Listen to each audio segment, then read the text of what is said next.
Good morning, everybody. This is the morning session of the Portland City Council on August 9th, 2017. Carla, please call the roll. Saltzman, Udaley, Here. Fritz, Here. Fish, Here. Wheeler. Here. Folks, the purpose of city council meetings is to do the city's business, including hearing from the community on issues of concern. We want everybody to feel safe, welcome, respected, and heard. Council rules dictate that we let people, when they have their opportunity to speak, be heard. When the council needs to deliberate, we want people to be able to hear what we're actually saying. So the council rules are no disruptions or interruptions. If you interrupt, you'll be asked to stop. If you don't stop, you'll be asked to leave. If you don't leave, you're potentially subject to arrest for trespassing. Nobody wants to see that happen, so let's just all endeavor to hear and be heard respectfully. There's two opportunities for public testimony. The first is the communications, which we'll hear from in just a minute. That's an opportunity for folks to come up and testify on any subject that they would wish for 3 minutes, uninterrupted. In order to reserve one of those spots, one needs to sign up with the council clerk in advance. There's also an opportunity for people to speak on the first readings of reports, resolutions, and ordinances. Typically, we give people 3 minutes to speak on those matters. If there's a lot of people signed up, or if we're short on time, then sometimes we shorten that. There are 3 microphones. We'll make sure they're on, but if you see the green light on, that's usually a good sign. There's a little box there, 30 seconds before your 3 minutes is up. The yellow light goes off. There's a little beep. When your time is up, the electric prod in the chair starts igniting.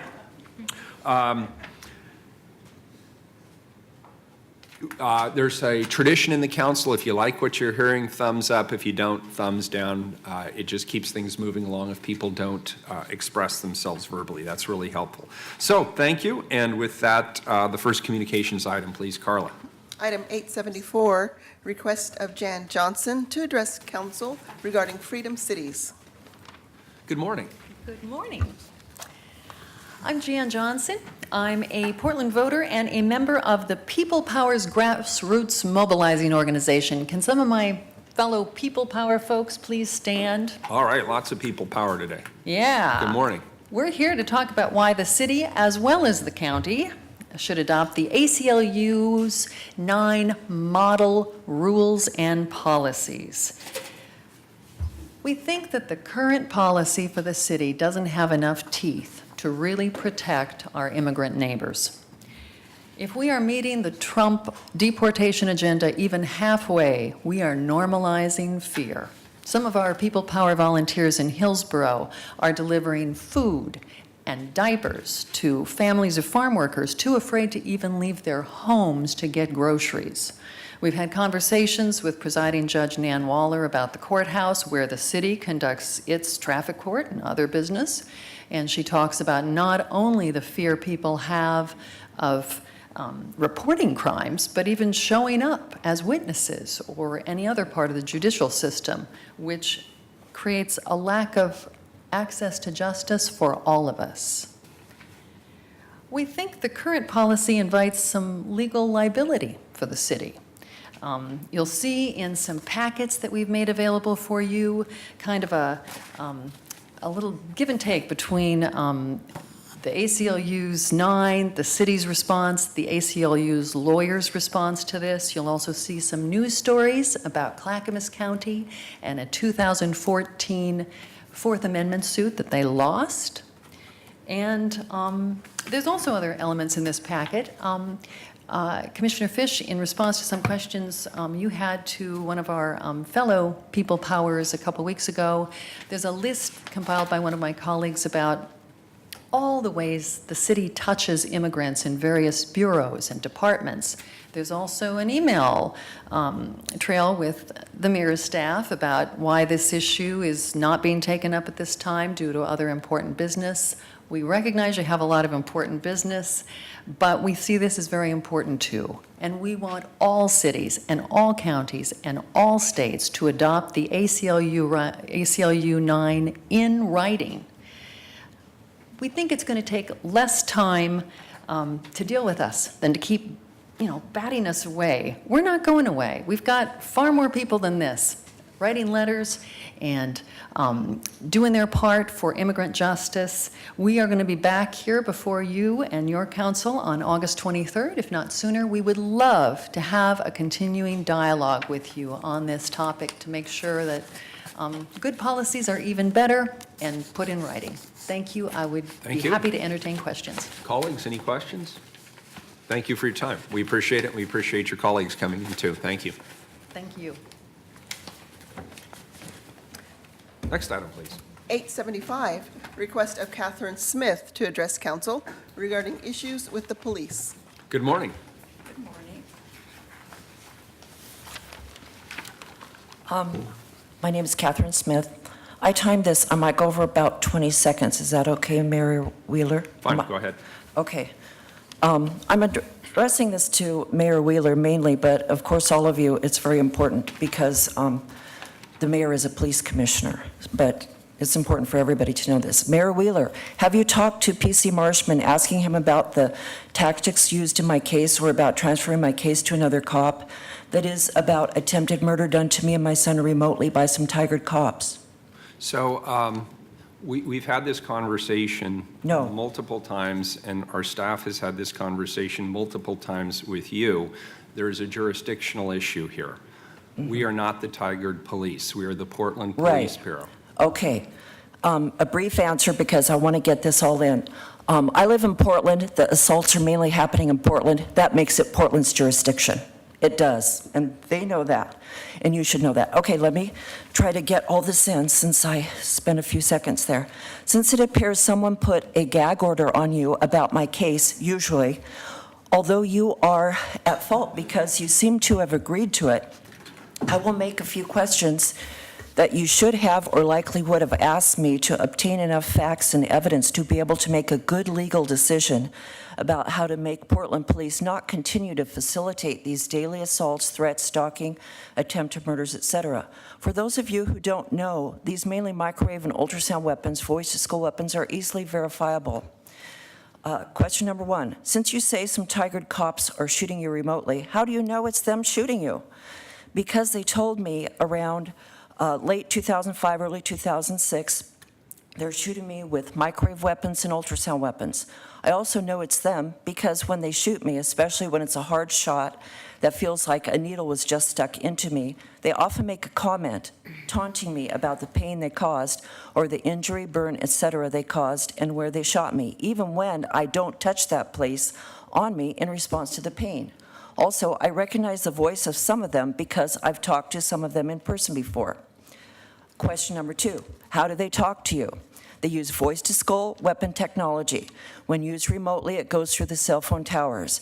They have so many targets that they talk to them remotely, but they say if a cop carries it, it's about the size of a radar gun that cops aim at people as they drive to see how fast they're going. For voice-to-skull to work, they must aim it at your head for you to hear them talking, or when they turn the volume down to give you a subliminal order or influence. That means they must know exactly where you are, and it means they're stalking you. Number three, you should have asked, or likely would have asked me, what is their motive to do these assaults, harassments to you and your son? Sergeant Eskew and Lieutenant Rhodes, then later other Tigard cops, told me in early 2006 they love to harass people. They also said they love to torture people. They said they do this to me and others to destroy, weaken, or kill us parents so they can have more access to our money, possessions, and our kids. They are pedophiles. They admitted to that to me many times by their actions and what they said. They also say they try to take away or weaken the kids' support systems to more easily turn them into Manchurian candidates or make it appear they committed suicide. They have additional motives. Ms. Smith. This is my last sentence, if you want me to finish. I have a question for you. Can I finish my last sentence on this, and I'll be right with you? They have additional motives to target me and others, hate crime reasons. They are Nazi cops. They admit it and often say racist comments. I had this much more, but I guess I used up my time. Go ahead, Mr. Fish. Ms. Smith, I thank you for coming in today, and I've lost track of the number of times that you've come to council and essentially shared this same story. And each and every time, we've tried to direct you to someone in the community that can provide some support and assistance. And I feel like that as this continues, somehow we're failing you. And That's so- for sure. Well, on many levels. And I just want to say to you that having this conversation before us when it's a different agency and the nature of your claims, we have tried to connect you to people and services. Because it's a public forum and there are privacy issues, we can't talk about that publicly. But Well, I I'd like tried to get take- meetings with the mayor a few times, Right. never got a meeting, But I'd so I like- wouldn't have to say all this awful stuff in front of everybody. No, I understand. The question is, do you have someone that you are currently working with on this issue? The way to stop these crimes, Mr. Fish, is to report them to police. Occasionally, I'll run into an officer who tries to say something helpful. The problem is, there are too many of them who, because of the kind of technology they use, cover it up. So I don't want live in to... Portland, it is Portland's jurisdiction. Ms. Smith, we don't have time to continue the discussion. I'm going to talk to the mayor and see if there's some other approach that we can come up with, because I feel like this is imposing a huge burden on you, and it's not leading anywhere productive, and I feel like we're missing an opportunity to perhaps address something more important. So, Mayor, I'd like to have a follow-up conversation with you, and we'll see what's possible. Yeah, I'd Okay. be delighted to do that and to share with you the many, many conversations we've had with Well, we've had It is- different people It is a related Portland to this. police jurisdiction, though. I live in Understood. Portland. Thank you. Yeah, good. Thank you very much. Thanks again, Catherine. We appreciate your being here. Next item, please, Carla. 876, request of Shedrick J. Wilkins to address council regarding Terminal 1, Let's Try Again. Terminal 1, it's Oh, back. well- Good morning. Well, Mr. Mayor, one thing about coming up here, somebody emailed me about where Homer Williams is doing his next one, so that conversation went out the window.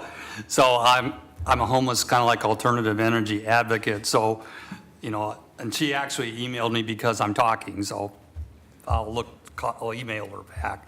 You bet. Good All morning. right. Carla, you can start at 3 now. Thank you. Good morning.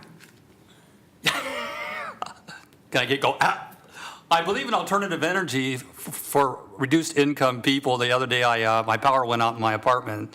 I grabbed these devil horns I bought at Target and walking around with the bathroom. I'm thinking about putting some solar panels in my window to charge up a phone and things like that. It makes a lot of difference, a phone, a radio, and some lights. These things are useful too if you're looking for a job and you're homeless or something like that, or low income. You need these kind of things. I want to say something. I feel right now the United States is on the verge of a financial crash. Basically, this crash is based on automation. For example, the next talker will talk about losing postal jobs. People are losing postal jobs because people use phones and computers.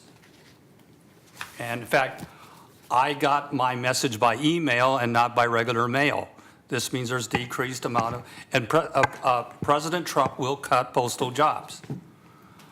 In this whole process, I believe the worst thing people can do in a bad economy is have a lot of kids. So in the future, as a homeless advocate, I support Planned Parenthood. And I support Governor Kate Brown. And Democrats tend to support Planned Parenthood a lot more than Republicans. Thank you. Mayor, this item does say regarding Terminal 1. So I would like to share with the council that the purchaser of Terminal 1 has increased their earnest money deposit, non-refundable, to $1 million, which means they are hoping to close later in August. And we are in the process of scheduling a ceremonial closing, Mayor, with the buyer, and you and I will join the buyer at a signing ceremony. Very So good. There's good news. Thank you. I appreciate it. Next item, please. 877, request of Jamie Partridge to address council regarding saving downtown postal service and at-the-door mail delivery.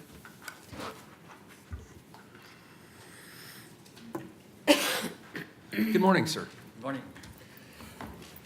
I'm Jamie Partridge. I'm here representing Communities and Postal Workers United.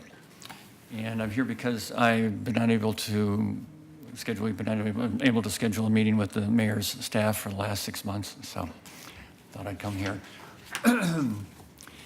We have two sets of petitions, one on saving the downtown postal service and one on saving door-to-door mail delivery. We have about 1,000 signatures on saving our downtown postal service and a few hundred on saving at-the-door mail delivery. PDC, that is Prosper Portland, has an agreement with the U.S. Postal Service to relocate the downtown, the main post office to within 7 blocks of the current location when it's demolished. But there's no agreement about the level of service that will be provided. And we're concerned that the same level of service or better service be provided downtown. It's the best post office in the city. It opens early, stays open late. It has a 24-hour lobby with access to thousands of post office boxes and parcel lockers and a parcel mailing machine. And it has general delivery for travelers and the homeless. It has good parking off street, et cetera. And we're asking for a public hearing so that the Postal Service will testify about what they're thinking about, what their plans on, and that the public can weigh in. The Postal Service has refused for the last year to hold a public hearing.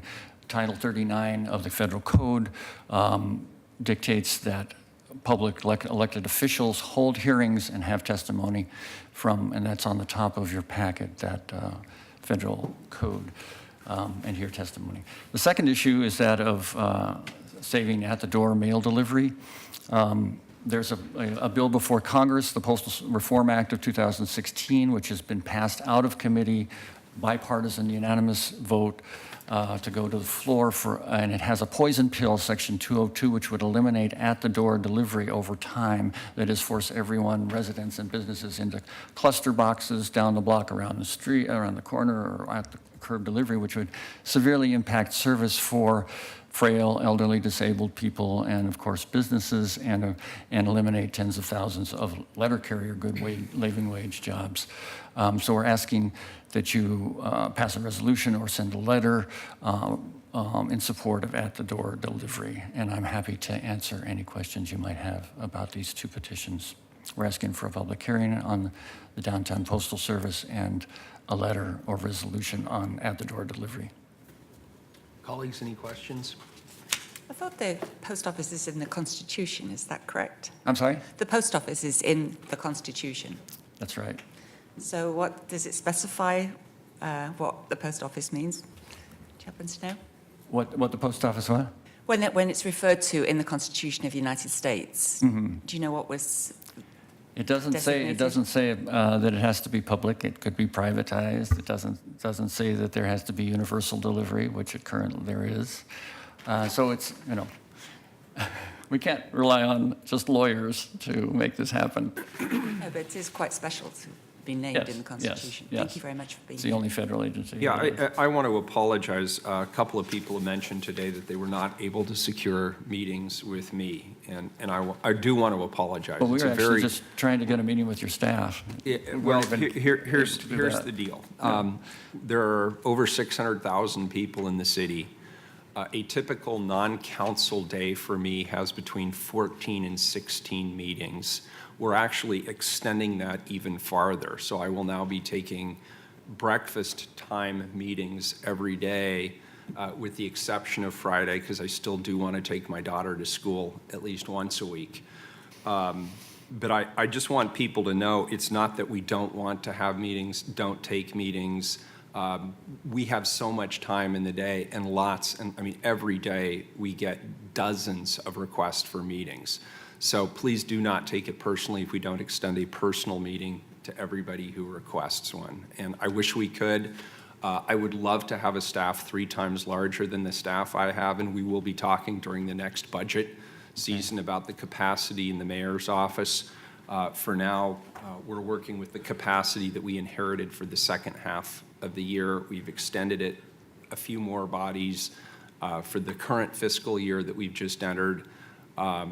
Obviously, the demand for meetings in my staff is swamping our ability to do it, and I want to apologize. We're doing our level best. Thank you. And I will hope be there that- bright and early I hope that the 1,000 for people who that- are willing to get up early to meet Yeah. with the mayor. Thank you. Appreciate it. Appreciate Yeah. it. Thank you. Next item, please. 878, request of Hank McCurdy to address council regarding extending streetcar into John's Landing. Good morning. I've given you a little packet. If you can go to the last page, that'll help our discussion here. So my name's Hank McCurdy. I'm an owner-developer of the Boathouse Apartments on the river in John's Landing.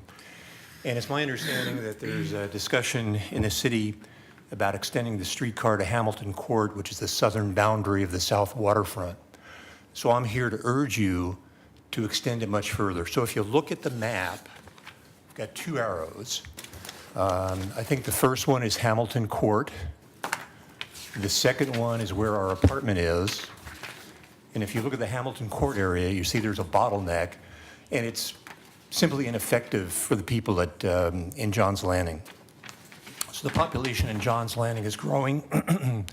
There's 3 new apartment developments, 481 units, another 1,000 people in population. There's about 5,000 people living there, lots of businesses. And this is really, I think, kind of a softball. And I bring this to your attention because I know the council is just swamped with lots of complicated issues. This is pretty simple, okay? The right-of-way is already there. It's been there for 100 years. There's a pretty vocal opposition of people living on that right-of-way to this proposal. I don't know how many people there are, a couple of hundred, I would say. They've made their voices heard at City Council. And, you know, the 4,000 to 5,000 other people who this would really benefit, you know, I'm going to try and make those people heard. So we're putting up a website, and we're going to gather signatures and that sort of thing to give you some political support. But, I mean, it's pretty simple. I'm not going to talk about the environmental benefits, because you all know that. The biggest expense of light rail, streetcar, is the right-of-way. That's already there. It's been there for 100 years. The people who live along that, who are vociferous and complaining, you know, I mean, it's right smack in their face when they buy these condos and so on. So we have to have some balance. I think this is fairly easy. Maybe it would cost $4 million. I know when I say easy, there's a little smile that creeps up on your faces because really nothing's easy. But compared to what you deal with, it's, I think, pretty straightforward. So, you know, this would be cheap, very effective, because it's not going to be impeded by street traffic, which is the biggest complaint, I think, about streetcars. So, thank you. Thank you, colleagues. Any thoughts? I have one. Yeah. First of all, I agree with you. Okay. Second of all, I've agreed with you for many, many years on this subject, and you're bringing back a little PTSD for me. When I was the Multnomah County Chair, I lived in a condominium that actually, the bedroom looked right out onto this right-of-way, and I was still very supportive of it, and I was actually supportive of the extension all the way to Lake Oswego. And I hope you're joking when you say easy, because that was a really hard-fought battle. Oh. And at the end of the day, Yeah. the communities, plural, were extremely well-organized and virtually unanimous in their desire to make sure that there was not an extension. And I remember back in the day, you know, those of us who worked at the regional level, the county folks, my counterparts here at City Hall, we sweetened the pot multiple times, including even offering up a free resident-exclusive stop along that right-of-way. And it still went nowhere. Right. So I think what will eventually happen is people who commute will get tired of that commute. I know I would already be tired of it. And someday I think the environment will be more receptive of that kind of a solution. It's a really obvious one. Right. From my perspective, Right. this is as close to a no-brainer Yeah. transportation solution as they get. Right. No doubt it is, to some degree, a disruption or a change to the neighborhood. It is, and we have to be honest and acknowledge that. But I like your forward thinking on this, and I want you to know that. Yeah. Yeah, Well, the I've late- been there for a long time. Yeah, the Lake Oswego thing is just a tremendous headache.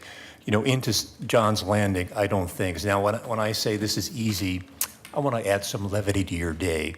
But I realize, I'm thinking in the scope of the tremendous issues that the council faces, this is, It's a good one, and we're lucky that we do have that right-of-way. yeah, oh, yeah. That's really Yeah. fortunate, and when the Selwood Bridge was reconstructed, the opportunity was deliberately left open through the engineering solution on the Selwood Yeah. Bridge. Yeah. Because I think most people think it is inevitable, but if there's one thing I've learned in politics, you have to listen to the community. Oh, yeah. And the community is Right. still very clear on where they stand on this. You and I are in the minority.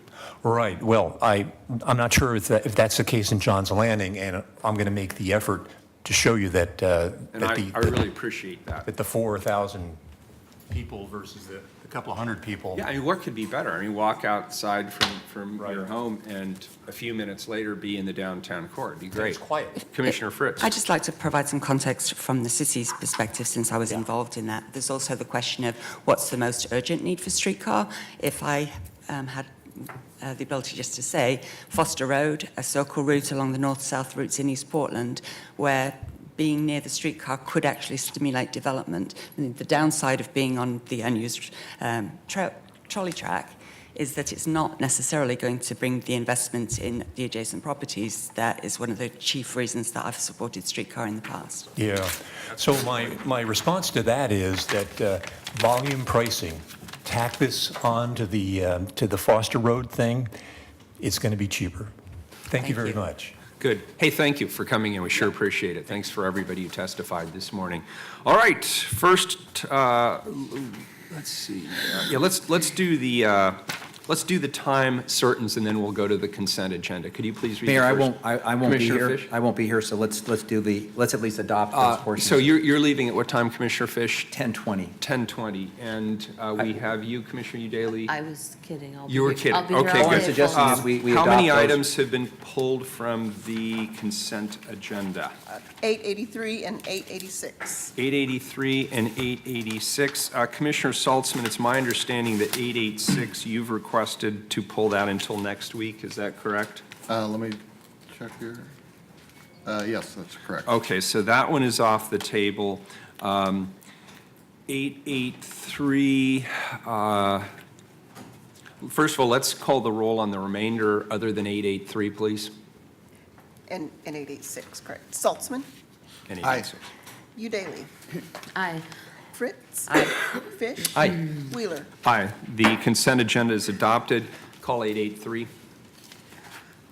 Authorize the purchase of certain real property located at 3,000 Southeast Powell Boulevard at a price not to exceed $3,720,000 to develop affordable housing. And do we have somebody from the Housing Bureau who'd like to discuss 883? Mayor, Commissioner Fish? my suggestion is we just move this to the end of the agenda. That's on the consent stuff because we do have time certains ahead. Any objection? We'll move it to the end of the agenda. Please call the first time certain item, number 879. Media Institute for Social Change Summer Documentary Program. And one change, we have Director Krieger here, so after this item, we'll hear briefly from Director Krieger on the item that we just moved to the end. So 879, colleagues, today we have the pleasure of having students here in the chamber from the Media Institute for Social Change Summer Program, and they're here today to present their short films. It's my understanding that the students have chosen to share with us the following two films. The first is Rage On, is that correct? Yes. Rage On, it's a film regarding senior activism in Portland by the Raging Grannies. And this is a group that has come and testified before this council on many occasions. This film is by Emily Curtis and Lucy Stevens. Emily graduated from Reed College in 2016. She's originally from Wilton, Connecticut, and she has chosen to remain in Portland. We're grateful for that, and is beginning a career as an audio documentary producer. Lucy Stevens is a rising senior at Carleton College in Minnesota, where she studies film. She's originally from Portland. Single Track is the second film. It's a film about Gateway Green and off-road cycling in Portland. The film is by Kiana Kulzer and Maddie Stapleton. Maddie Stapleton is a rising sophomore at Western Washington University, where she studies political science and journalism. She's originally from Kansas. Kiana Kulzer is a rising senior at Western Washington University, where she studies cultural anthropology. Born in Seattle and raised in Southern California, she hopes to work in nonprofit communications after graduation. To present the films, we have with us today Coral Yang, a junior at Tufts University, an international student from Shenzhen, China, who is majoring in anthropology and minoring in political science and media studies, and Emily Curtis. So ladies, thank you for being here. We appreciate it and look forward to seeing your work. Thank you. Good morning. So I'm Emily. I'm Coral. And we are here as students of the summer documentary program at the Media Institute for Social Change. If you don't know much about it, the Media Institute is a Portland-based media lab that brings activists, media makers, and community members together through lectures, film screenings, and courses in film and radio production. The summer documentary program is a 7-week media intensive that has brought 11 of us, and the rest of us are back here, aspiring media makers, podcast junkies, and film nerds to figure out how to tell meaningful and impactful stories in an increasingly dissonant media landscape. This is all culminating tonight at our final event, where we are screening our short films at Shout House at 7. So we would love to see as many of you as have the time there tonight. And before I hand things off to Coral, I would just like to make a few comments. As a Reed graduate, I've called Portland my home for 5 years. And as a student with a background in religion and ethnography, the power of conversation to reveal the contours of our community, and that you can't know a place until you talk to its people, is a truth that I live by.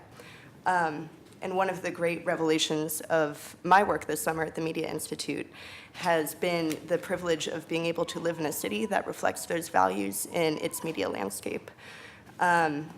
Working with KBOO, X-Ray, Open Signal, I've seen that Portland is a city that's really a crucible of community-based media that brings locality and the people that live here back into the way that we think about stories, political action, and justice. It's a constantly evolving ecosystem that emerges from the streets and engages people in the telling of their own stories. And I think what makes it more special, just as Portland itself, is that there's the idea of access not only to consumers of media, listeners of KBOO, listeners to Open Signal, but access for people to learn how to produce media. And I guess as a resident of Portland and as a student of this program, that is what I would love to see the city to continue to support, is that kind of access to emerging media makers. Can I ask you a quick question? Yeah. Could you tell us again where the screenings are tonight and what the address is? I will. And how people can get more information? Yeah, so the screening tonight is at 7 p.m. at Shout House, which is near or under the Hawthorne Bridge. The address is 210 Madison Southeast Madison Ave. Yes. Yeah, one of the Madison suites you'll see under the bridge. And you can find out more on the Media Institute's Facebook page. The event should be listed there, so you can find out details of what will be going on tonight there. Thank you. Yeah, thank you. Before going into the film introduction, I would also like to make a few more comments. As a student from China, study internationally at United States and at Portland this summer. During my time in the Media Institute, I've also been keeping an eye on the media landscape changing in my home country. It's been radical and has affected me personally. And I'm very glad I'm here at Portland, where I've met a lot of authentic change makers and media makers that have been encouraged my longstanding ideal to stay telling the truth, and handed me some very powerful tools to accomplish my goal as a media maker. I've made contact with people and local community advocates in Portland, celebrating diversity, celebrating cultural authenticity. People like in the Milagro Theater, the community theater group, and other places like the Portland Chinese Garden and the Chinese community here has been encouraging to me as in how they represent the community well. So I thank Portland for that. I think my opportunity here has been worth it. So during this program, students here has made in total 5 films. We will be only presenting here 2 of them, and the remainder of the remaining 3 films are about. One of them is about a homeless veteran who has been living in Hazelnut Grove, a homeless village here in Portland, who came out from the street and found her community and finally become a community advocate for the houseless population. One film is about the Muslim Education Trust, a young woman who worked as a community ambassador there, trying to, I guess, represent the community in a broader context and help the community engage in education. And one other film is about the Big Float. It's called The Water's Fine, with Human Access Project, about the Willamette River and the effort in handling water pollution in Portland has been going very well. We're a fun movie. I encourage you guys to check out our movies on our website. It will be online there, I guess soon or now. And then we have been making radio pieces individually, and they will also be presented at our website. I wish the City Council do take the time to address our issues in the movies and the radio pieces that we'll be presenting to you guys. Can I ask you, and we've asked Phil Bussey this in years past, if any member of council wants to either link to a film or put it on Facebook or whatever, what are the ground rules? Just, are there copyright issues, or do we just have to give proper attribution? Proper attribution is great. We would love to share them. Thanks. Okay. And so I guess without further ado, you already gave a wonderful introduction. We're going to be showing Rage On and Single Track. Rage On, just to reiterate, is about senior activism in Portland through the lens of the Raging Grannies. And Single Track is about increasing access to off-cycling trails and the way that that is happening at Gateway Green.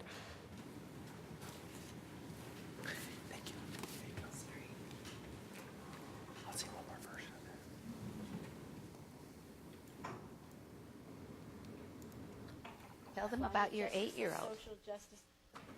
My granddaughter, who's about to turn 9, so on September 1st, has been very politically aware and is now losing sleep. It breaks my heart to even talk about it because she can't fall asleep at night because she's so worried about the political situation, and she's worried. She's afraid of the current administration, and she's also a biracial girl, so she's even more concerned about what is happening, and it just breaks my heart. So if I can do anything to protect her and other children, no matter who they are, whose grandchildren or whose children they are, I'm going to do it, man, till my dying breath. For all our children and men and women, no need for co-pays, farewell deductibles. This plan was made for you and me. It's just in today's political climate, there's just one thing after another. I'm Judy Romano, and I'm 69 years old. I'm Alice Shapiro. People often call me Allie. I am 71 years of age. And I like 71 years of age. Yes, because I don't feel old. I don't either. I don't feel old until I look in the mirror, and sometimes when I look in the mirror, it's like, Mom, what are you doing here? Oh, it's me. So I was not tremendously active growing up. I think I was interested, but I didn't do a whole lot until joining the Raging Grannies. So for me, it's been a big change and a real positive one. 5, probably 6 years ago, there was a no Monsanto action, and I went there, and here comes this group of women in lovely costumes and hats carrying their banner that said Portland Raging Grannies, and I went, I found you! So I ran over when they were finished singing, and I said, I want to be there with you, and that was how that happened. So. They were my age, and they were up there doing and singing these songs like, all we are saying is give peas a chance, give corn a chance. Anyway, I just went, I got to be part of this. We got to solve it, get involved and do it now, now, now. We need to build a better future, and we need to start right now. We don't have to memorize the songs. That's right. And we can make the print as big as we need. People start singing with us. Yes. The words get pretty clever. Don't ask me which ones because I Right. don't remember.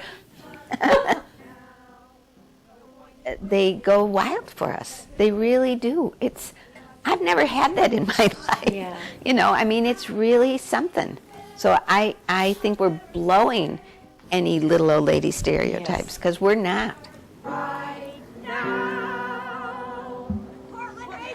We're just hot, you know. We're hot, yes. They want to be part of us. I get, do you know the expression for klimt? Verklempt.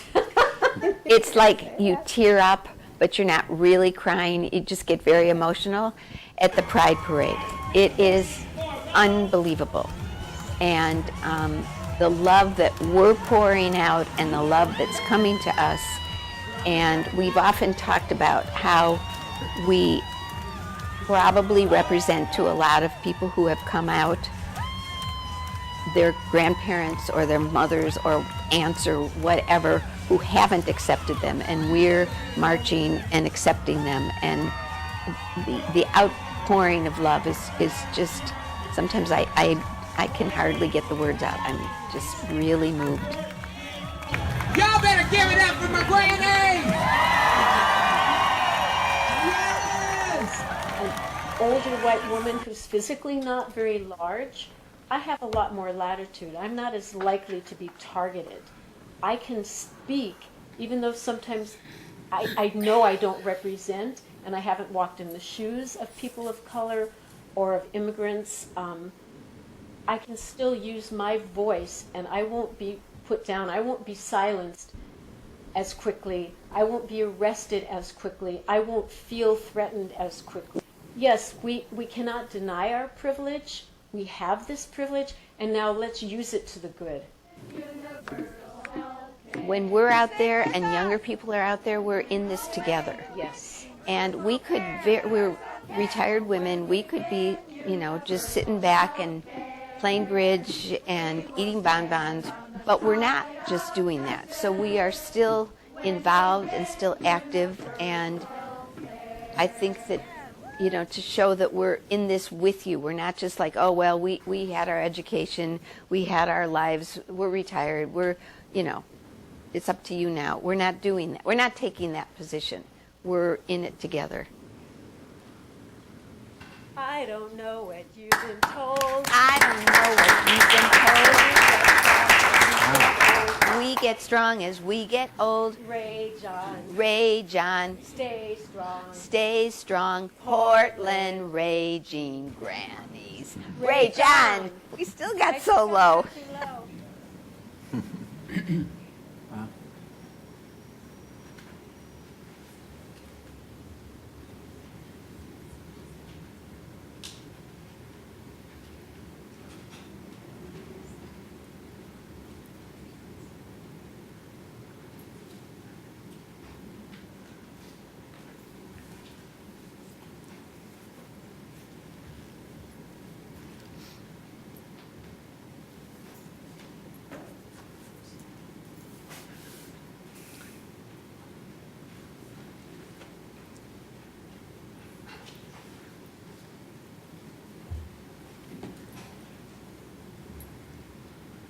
This happens with every PowerPoint, so don't feel like you're being singled out.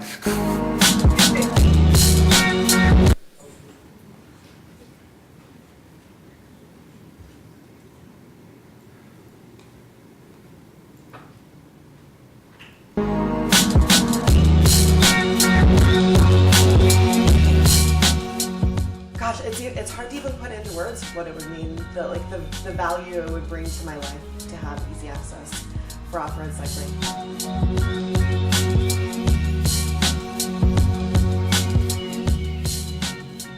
I mean, ideally, Gateway Green is the sea change that the off-road cycling community has been hoping and waiting for, and that is the opportunity to help change the conversation about what off-road cycling is and who rides mountain bikes and what kind of impact they have.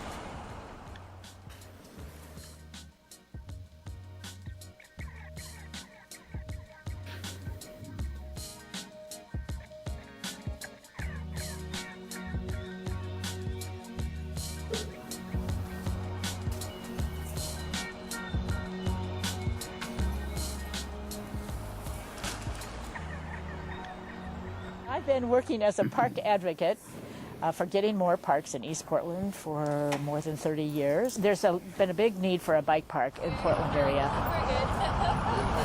I didn't even ride a bike when we started this project, and I since learned to ride a bike. There's no street access. It's a super special park in that capacity that you can't just drive your car right up to Gateway Green. It's located between two interstate highways, between Interstate 84 and Interstate 205.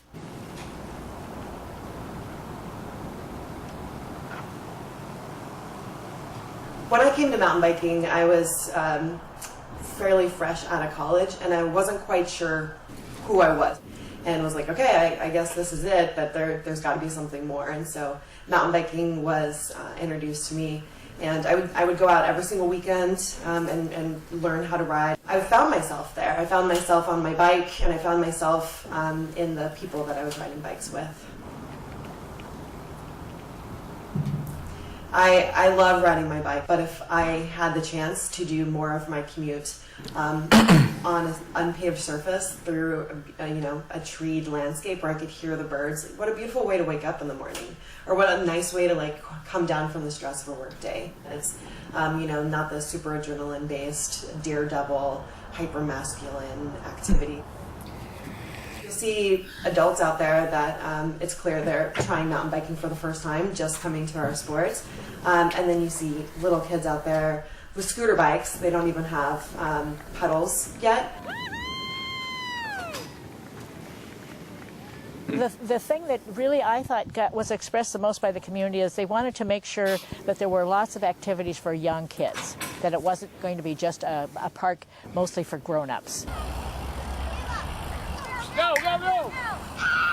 Crazy little motion! I'm running the Shred Academy program, and basically we teach kids from ages like 5 to 14. Today in camp was really awesome. Thursdays are like our super fun day. After lunch we ride our bikes out to Gateway Green, and we have an afternoon session on the dirt, and it's the best day of the week. It's a really cool way to implement some outside riding within the Lumberyard Shred Academy. Getting to Gateway Green is actually super awesome. We talk about etiquette on the streets, looking both ways before we cross, using hand signals to turn. It only takes us about 10-15 minutes to get there, and so it's a quick trip. We go there, we ride our butts off. Avery, go! Come on, let's go! I got some room. Drop in, Elliot. Hey, give me time! Give me time!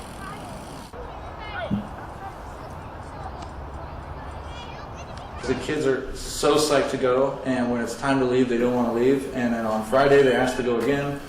So it's adding a huge element to what we're doing here. You learn by engaging with other cyclists that have been through the beginning stages that you're going through. And it's also good for those of us that have been cycling for a really long time to be able to see the enthusiasm and the joy and the fall down but get right back up and dust yourself off kind of attitude that beginners bring to our sport. All right, we ready to head back? like, see you later.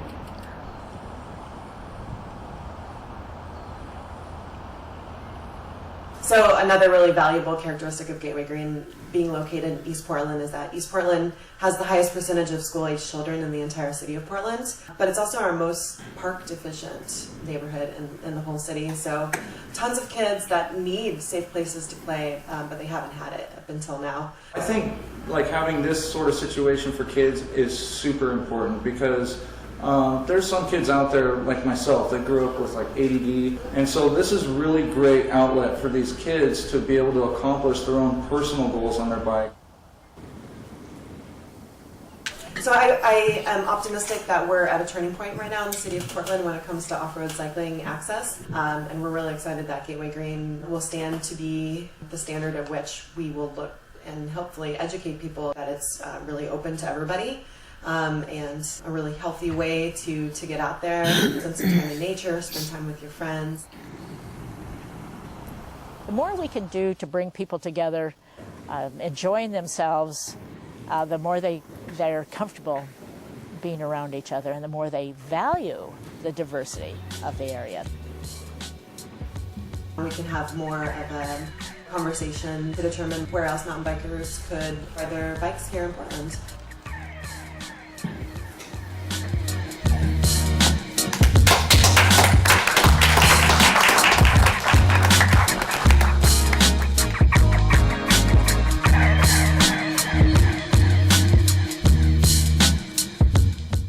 Commissioner Fritz. Thank you, Mayor, and thank you for publicising about Gateway Green and Linda Robertson and all the community's help there. It was fantastic. Two things that people need to know. First of all, opening day it was 100 degrees, and the kids were still acting like it was 60 degrees. And secondly, they all were wearing their helmets, and that was kind of becoming the norm there. That that's just what you do if you're going to be riding a bike. So I was really pleased with those two issues, and thank you for publicising one of the things that we're doing with system development charges and other investments in East Portland. Thank you so much, and we hope to see you guys tonight. Great, thank you. These were excellent works, and we'll look forward to watching the others that we didn't get a chance to see. And could you just say one more time for the record where the viewing public can see these films? Yeah, it's called Shout House. The location is 210 Southeast Madison Ave, under the Hawthorne Bridge, I believe. And then if people want to see it on the web, where would they go? It's going to be on MediaMakingChange.org. MediaMakingChange.org. Yeah. Thank you. Excellent work. Really well done. Thank you. We're going to do time certain 880 next. We'll move to 881 after that, then go back to the item that was pulled from the consent agenda. So item 880 next, please.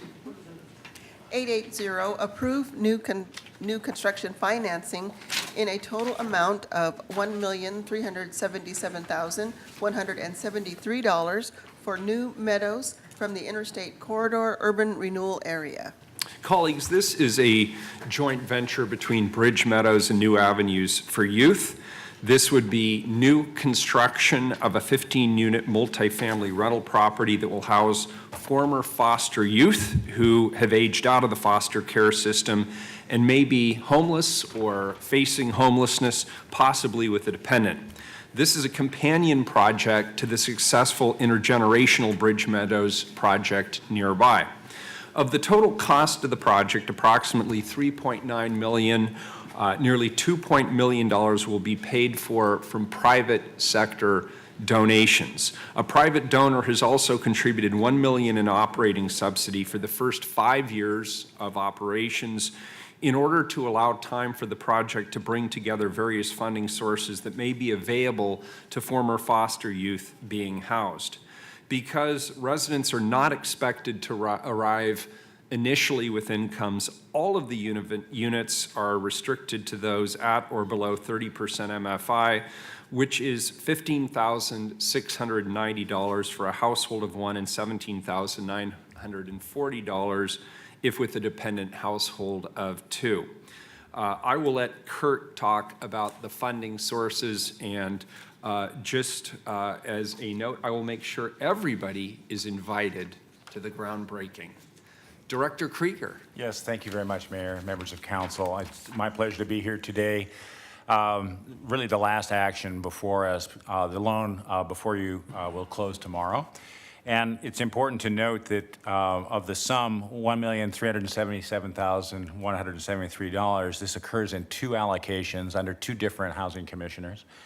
The first allocation of $800,000 was in the 2014 NOFA, authorized under Commissioner Salzman's supervision, and the second allocation this winter made under Mayor Wheeler of $577,173. So our investment is approximately $1.4 million, but we're getting much more value from that. It's important that you know that the funding comes from the Interstate Corridor Urban Renewal Area, so it's tax increment financing. And it will serve emancipated youth. With me today is Dorinda Schubert. Dr. Schubert is Executive Director of Bridge Meadows. Sean Sub, Executive Director of New Avenues for Youth, and Ross Cornelius, who's the Project Manager for Walsh Construction and a board member of Bridge Meadows, which is an important connection because of their donation of materials. Last, I'd like to say that this particular project has been made exempt from the preference policy because it is serving a larger population than just North Portland youth. We felt that that was an important distinction to be made. It is important to note, however, that of the 1,000 people served in 2014, 40% were people of color. So it is serving a valuable purpose, and I will let the sponsors speak for themselves with regard to this project. Thank you. Appreciate it. Good morning. If you could please just state your names for the record. Sean Sub, New Avenues for Youth. Dorinda Schubert, Bridge Meadows. Ross Cornelius, Walsh Construction. Well, I'm going to start, and I think the Raging Grannies video was a perfect lead-in to, they queued us up because it really is what this project is all about. I want to say on behalf of New Avenues for Youth, Bridge Meadows, and our combined New Meadows project, we want to thank the Portland City Council, Mayor Ted Wheeler, and the Portland Housing Bureau and Housing Bureau staff and leadership for your continued support and investment in the New Meadows program, housing program. We set out too many years ago to find a creative and effective way to address the tragedy of young people in our community transitioning out of foster care into homelessness. In that time, those challenges have only gotten worse. I know just last night that in Portland, we had young people in foster care sleeping in motel rooms because DHS doesn't have placements for them. And we repeatedly see young people aging out of our system without the skills or community relationships they need and without access to safe, stable, and affordable housing. New Meadows is not only a public-private sector housing development partnership, but it represents the coming together of Bridge Meadows and their multi-generational housing community of elders and adopted families, and New Avenues for Youth, and our rich array of support services for transition-age youth. Together, with your help, we're about, in the Portsmouth area, neighborhood, we're about to build a safe place for these young people to call home, a place where youth coming out of foster care can be embraced by multiple generations within their community and receive the mentoring, skills training, guidance, and support they need to be successful. Now, my colleagues Dorinda Schubert and Ross Cornelius are going to talk a little bit about the project's readiness and where we are on the construction timeline. Hello, Mayor and Commissioners. So nice to be here today. And I think we need to introduce the Raging Grandmas and the Bridge Meadows Grandmas. The power they'll bring together is amazing. Thank you so much for once again believing in an innovative, affordable housing model to solve a social issue in our city and in our state. The power of our two organizations coming together is a testament to how serious our boards are about helping to be a part of this solution. I'm excited to tell you and pleased to tell you that we are ready. The money has all been raised, especially with your investment. As Mr. Krieger stated, over $2 million of private funding has been raised for capital and $1 million for operating, which is really unheard of. And we are very deeply grateful to all of those private donors who stepped forward, as well as the public investment of Portland Housing Bureau and Oregon Housing and Community Services. The permits are ready. The construction team is idling their construction equipment, and Bridge Meadows clinical team and the New Avenues clinical teams are ready to dive in and develop a really strong program for these youth. And on top of that, the Bridge Meadows families, children, and elders cannot wait to welcome these young people home. So thank you, and with your investment, we are going to start digging in the dirt next week, Mayor Wheeler. Please dig. Thank you. Just want to clarify, this is Ross. I'm actually not a board member of Bridge Meadows, as reported earlier, but I've been involved since the early one in 2006 or whenever we started. And comments about leverage and... Definitely qualify as an honorary board member, if nothing else, yes. Just about. I think you just got drafted. Could be. I want to reflect Director Krieger's comments about leverage. And we think about the investment that we had made in Bridge Meadows. The city has made, the state has made. This is an opportunity to leverage that investment to even greater outcome.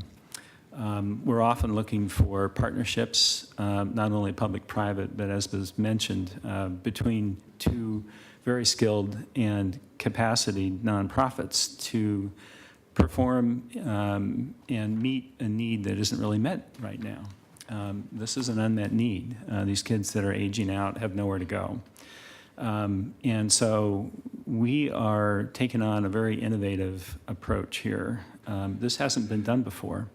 And we appreciate everybody's support to let us give it a whirl here. It's going to be successful because of the people at the table here. And then the leverage of being able to bring in so much private funding in addition to the public money is another benefit. So there's a lot pulling for this project. We'd like to get underway. We appreciate your patience as we've worked through so many issues to finally get to this point, and we look forward to breaking ground. Thank you. We appreciate your testimony. Thank you. Colleagues, any questions of the director or anybody on the panel? Commissioner Daly. Yeah. First of all, I want to say thank you for this. I'm a fan of Bridge Meadows' model, and I'm really excited that about this new project. So there'll be 10 studios with kitchenettes. Those are for the youth, correct? Yes, there'll be 10 studios and then 4 one-bedroom apartments for the youth, because we anticipate that some of the youth will be parenting. Okay. And so I'm just thinking about the 30% income limit, because that would exclude someone with a full-time minimum wage job. So are we assuming that these youth are still in school and won't be employed full-time? Yeah, one of the advantages of having private leveraged dollars is to be able to have young people come in who are not ready to be housed. And so we're really looking for those young people who are engaged in school or just starting job training, really have zero to very, very little income. And really the goal is to both connect young people to the community, but it's to help young people launch. And so the hope is to get folks there and then help them find their next step. And we're very hopeful that their next step will include staying connected and rooted to that community. So they may live there for a number of years, is that? Yes. The thought? Okay. Great. I was just kind of curious how it was going to work. Thank you. Very good. Is there any public testimony on this item? Yes, we have one person signed up, Jim Wittenberg. Come on up, Mr. Wittenberg. You guys can go have a seat. Thank you for your testimony. We appreciate it. Thanks for being here.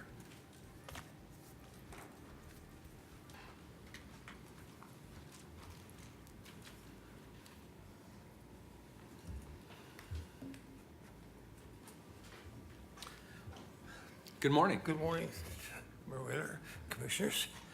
I'm not opposed to this. I just think that there's some deficiencies which, after next year, will be 50 years of lobbying here in Portland for public interest.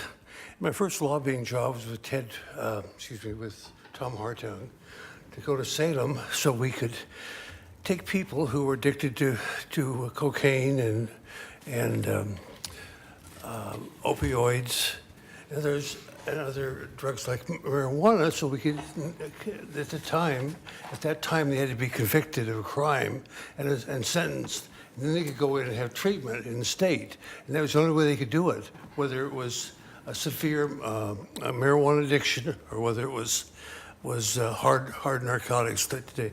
I've always felt that was a turning point here in Oregon, that we seem to understand finally that people do get addicted to drugs, and it's a health problem, and not a law enforcement problem. Secondly, my dad, just before he died, wanted me to promise that I'd quit involving myself in politics. It was such dirty business. And I promised him that I would quit and to go back to my pharmacy job at $3,500 a month at that time. So I was making a very good salary. I made $45,000 a year. And he didn't live long enough after that I had to disappoint him and go back into this dirty business, as he calls it. He was a great man who always stood before city council and told them just where they were and wasn't ever afraid of them. I lived the first few years being afraid of the mayor and the city councilman. And when Terry Shrunk called me into his office, I thought, this is it, Jim. You're never going to survive this. A policeman got me by the ear and brought me down to City Hall. And he said, what are you messing up my city for? And I said, what are you talking about?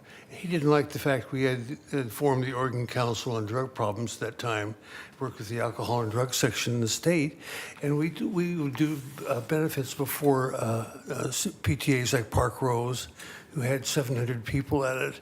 And unfortunately, it didn't survive because I went back to Washington, D.C., and the people that were with it didn't quit bringing their own personal problems to the fore. One of the mothers had her child killed by a train. It was a marijuana. I woke up at 3 o'clock today, so I'm a little tired. I'm getting to that age I can't sleep anymore. But I ran across this, and if you remember this guy, probably I don't know if you have me from your mind. One of the things I liked about Charlie is I always knew where he stood. I didn't have to guess. I knew he loved this city, and I knew that he had things he wanted to get done. I knew he wanted his streetcar finished, and he wanted out. But he would have just had a terrible time if he ever saw this terrible mess that we've become. This is what Portland's become now. This is a terrible, terrible mess. My pharmacy's right underneath these down here, so I have to go by it ever so often to see that dang, ugly, stinking building. And that's what the Design Commission is letting get through right now. And you better do something about them because the east side of Portland is looking terrible right now. I went out to the hospital last night, yesterday, and I saw more building after building after building going up out there, 5 and 6 stories. And I went out my city's being ruined right now. I know you want to put up all these buildings so you can make your constituents happy, but you're ruining the city, and we're not having any place to park anymore. You know, you're not putting up buildings that go out to the sidewalks. And last thing I put is my caregiver is a black lady, and she still resents the fact that she tore down their houses out in North Portland with a bulldozer, and then you left the lots vacant out there. The city council did this, and that was a terrible thing to do to the black population of this town. They still don't like you very well. I don't know how long it's going to take that they like you again. And Chloe, I do need to get in your office one of these days, so if I can do that again once more. Thanks, Jim. Then I'll be finished here. Great. Thank you, sir. I appreciate it. Colleagues, any further questions before we call the roll? Please call the roll. Saltzman? Well, I know at least Commissioner Fritz and myself spent a lot of time on our comprehensive plan in 2016. And we heard the concept a lot about the missing middle housing. You know, the housing that's missing for affordable housing in neighborhoods. And this is, New Meadows is and I know my colleagues, Commissioner Udaly and Mayor Wheeler, will get their fair share of that missing middle housing concept because there's more to come. But the analogy is very apropos, I think, for what we're talking about today with respect to New Meadows. We're talking about a missing middle for people, some 8,000 kids in foster care in Oregon. the missing middle, which is a place to live, a place to be surrounded by peers who have survived foster care, similar situations, and to be surrounded by the love and care of the Bridge Meadow families that'll be literally right next door. The seniors who serve as grandparents and the families that are there committed to raising and adopting foster kids. And this missing middle is so missing, it's a shame that New Meadows is the only thing we got going in this regard, virtually. And I hope this is not the last investment we make in helping kids who, at age 19, or suddenly find themselves turned out in the world, often with no family support, nobody to ask the questions about how do you establish a budget, how do you buy a car, anything like that. They don't have that guidance. They've lost it. They've been through millions of foster care placements. They've been through millions of different schools, and they just don't have it. And this is, New Meadows is the opportunity to provide a stable, loving environment for these kids so they will go on from the middle to become successful, prosperous adults and contribute to this great city that we all live in. So I'm very happy that Bridge Meadows and New Avenues for Youth and Walsh Construction with Ross Cornelius, who downplays incredibly his role, but without Ross Cornelius, there wouldn't be a Bridge Meadows, because he understood how to pull all those complicated funding streams together and actually get something built out of that. So, my hat's off to all of you, and this is a great investment in transitioning youth, and I hope it's not our last investment. Aye. You, Daley? Thanks for being here today. I am an aspiring raging granny, and I also hope to live in intergenerational housing one day, so aye. Fritz? Well, thank you for all your work in your in all the varied ways that you work in our community. I've had the opportunity to visit Bridge Meadows a couple of times. I really appreciate that you allow the Neighborhood Association we welcome the Neighborhood Association to be there. This particular site was a little bit controversial along the way, and I'm glad that we were able to make it work, and I would anticipate that the community in North Portland will embrace this as well as they have Bridge Meadows. I think it is as much the good for the older folks as it is for the younger folks, and I appreciate that in our society, which is sometimes disconnected from biological families across this great land, that there's an opportunity to really intentionally create this caring community, and I appreciate all of your work on it. Aye. Wheeler? So this is exactly the kind of thing that the City Council should be doing. And I think all of us here today understand the particularly precarious position that people aging out of our state's foster care system find themselves in. And I have said many times previously, and I'll say it again, it's unconscionable how many of them are going right from foster care onto the streets of this community. That is unacceptable. And as adults, I think we still have an obligation to see these young people through to success. And this project is a big step in the right direction. So I'm really grateful to everybody who's worked hard to bring this to fruition. And as with the last one, I'll make sure everybody gets invited to the groundbreaking. Aye, the ordinance is adopted. Director Krieger, I've spoken to Constantine. Since you're here, why don't you come up and let's get to the next item on the agenda, which is 886, which was pulled from the consent agenda. 886. Let's see. 883. Some commentary. 886, authorized intergovernmental agreement with Portland State University to conduct a cultural assessment and develop an equity. I'm sorry, I meant 883. Commissioner Saltzman had pulled 886. Yeah. Got my 88s wrong. 883, thank you. Sure. Authorize the purchase of certain real property located at 3000 Southeast Powell Boulevard at a price not to exceed $3,720,000 to develop affordable housing. Colleagues, this property at 3000 Southeast Powell is large, and the Housing Bureau anticipates up to 300 units of affordable housing and home ownership opportunities that can be built here. The property has a relatively close-in location. It has good access to transit, and it neighbors Cleveland High School, making it ideal for families with students.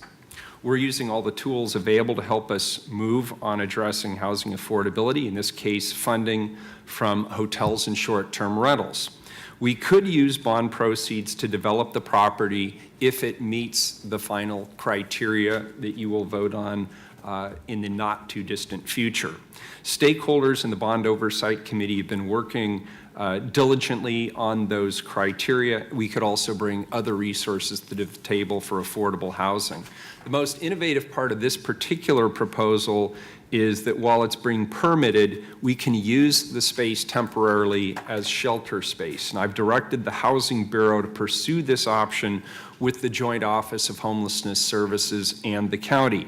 Ultimately, to address our affordability crisis, we have to use all the tools available, and this is one example of how we can move forward together. Director Krieger. Yes, thank you, Mayor. Members of Council, it's my pleasure today to bring to you the first new site acquired with transient lodging taxes. Portland is really quite distinguished amongst cities nationwide, especially on the West Coast, in that we are harnessing the sharing economy and the value created through the short-term rental platforms and redirecting that money to mitigate the loss of affordable housing. The inevitability of the sharing economy is such that we, frankly, as a city, decided that we weren't going to forestall it. They're active in every country, really, but North Korea and Syria, literally. So we are able to take the $1.25 million that you've allocated in transient lodging taxes to the Housing Investment Fund and bond against it with a revenue bond. So some $9.8 million will be raised through the sale of revenue bonds backed by the general fund, with the first pay coming from the transient lodging taxes.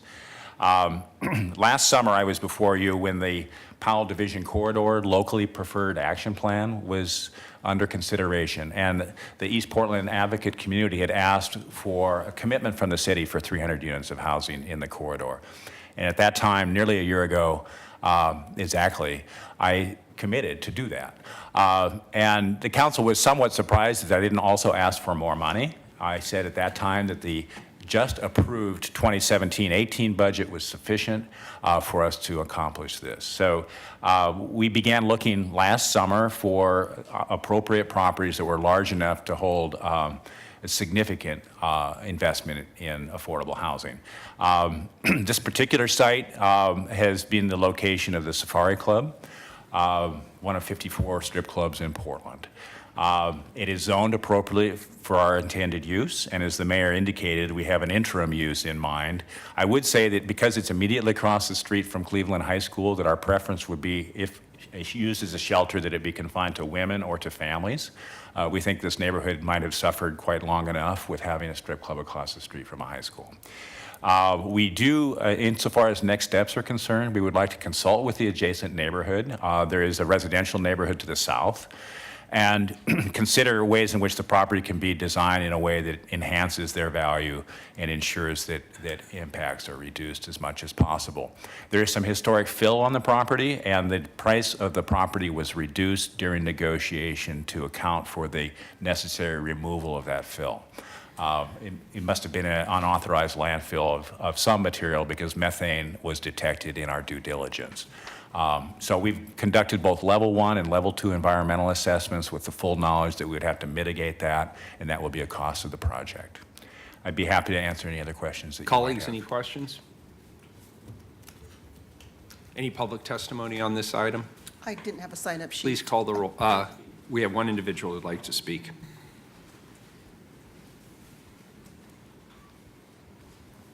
Anybody else? Come on up. Name for the record, 3 minutes.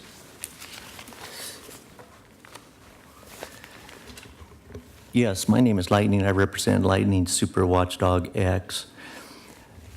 At first, I originally thought this was going to be purchased off the affordable housing bond, but I can see that is not the case. So I'm glad you offered me clarity on that it's coming actually from the transient lodging taxes.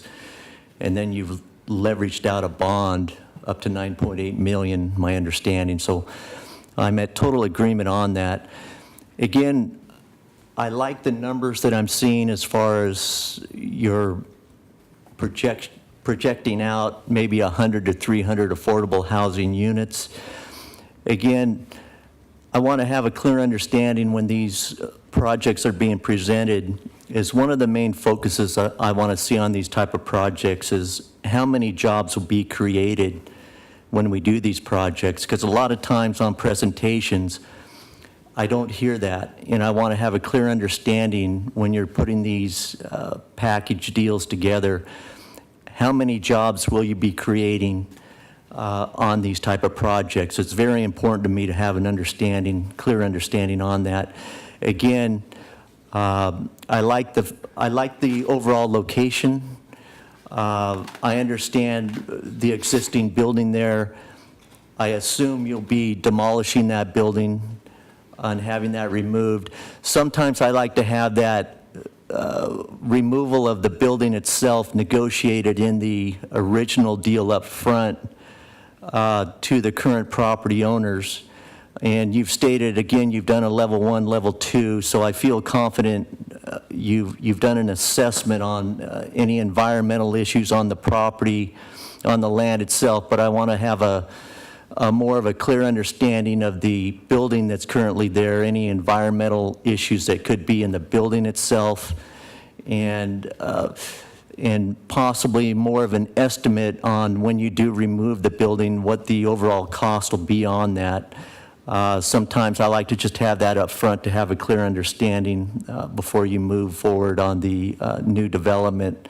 But again, I like what I see, and one question I might pose is that on the new development, can that be funded by the affordable housing bond, or do you plan on using financing from other areas? I'm not quite sure on that yet. I'll wait to possibly hear the answer. Thank you. So the answer to that question is possibly yes, depending upon the final framework agreed to by the City Council for the bond, which will then be subject to the Bond Oversight Committee per the ballot measure language.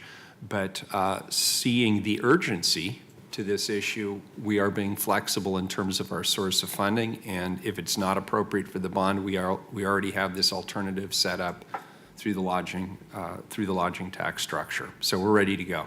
Okay, thank you. Thank you. Good morning, sir. Good morning. Thank you for your time. My name is Christopher Gray. I'm the general manager of Safari Show Club. And before you guys vote, I would like to posit that you consider there's about 45 people that will lose their jobs if you decide to tear down this club.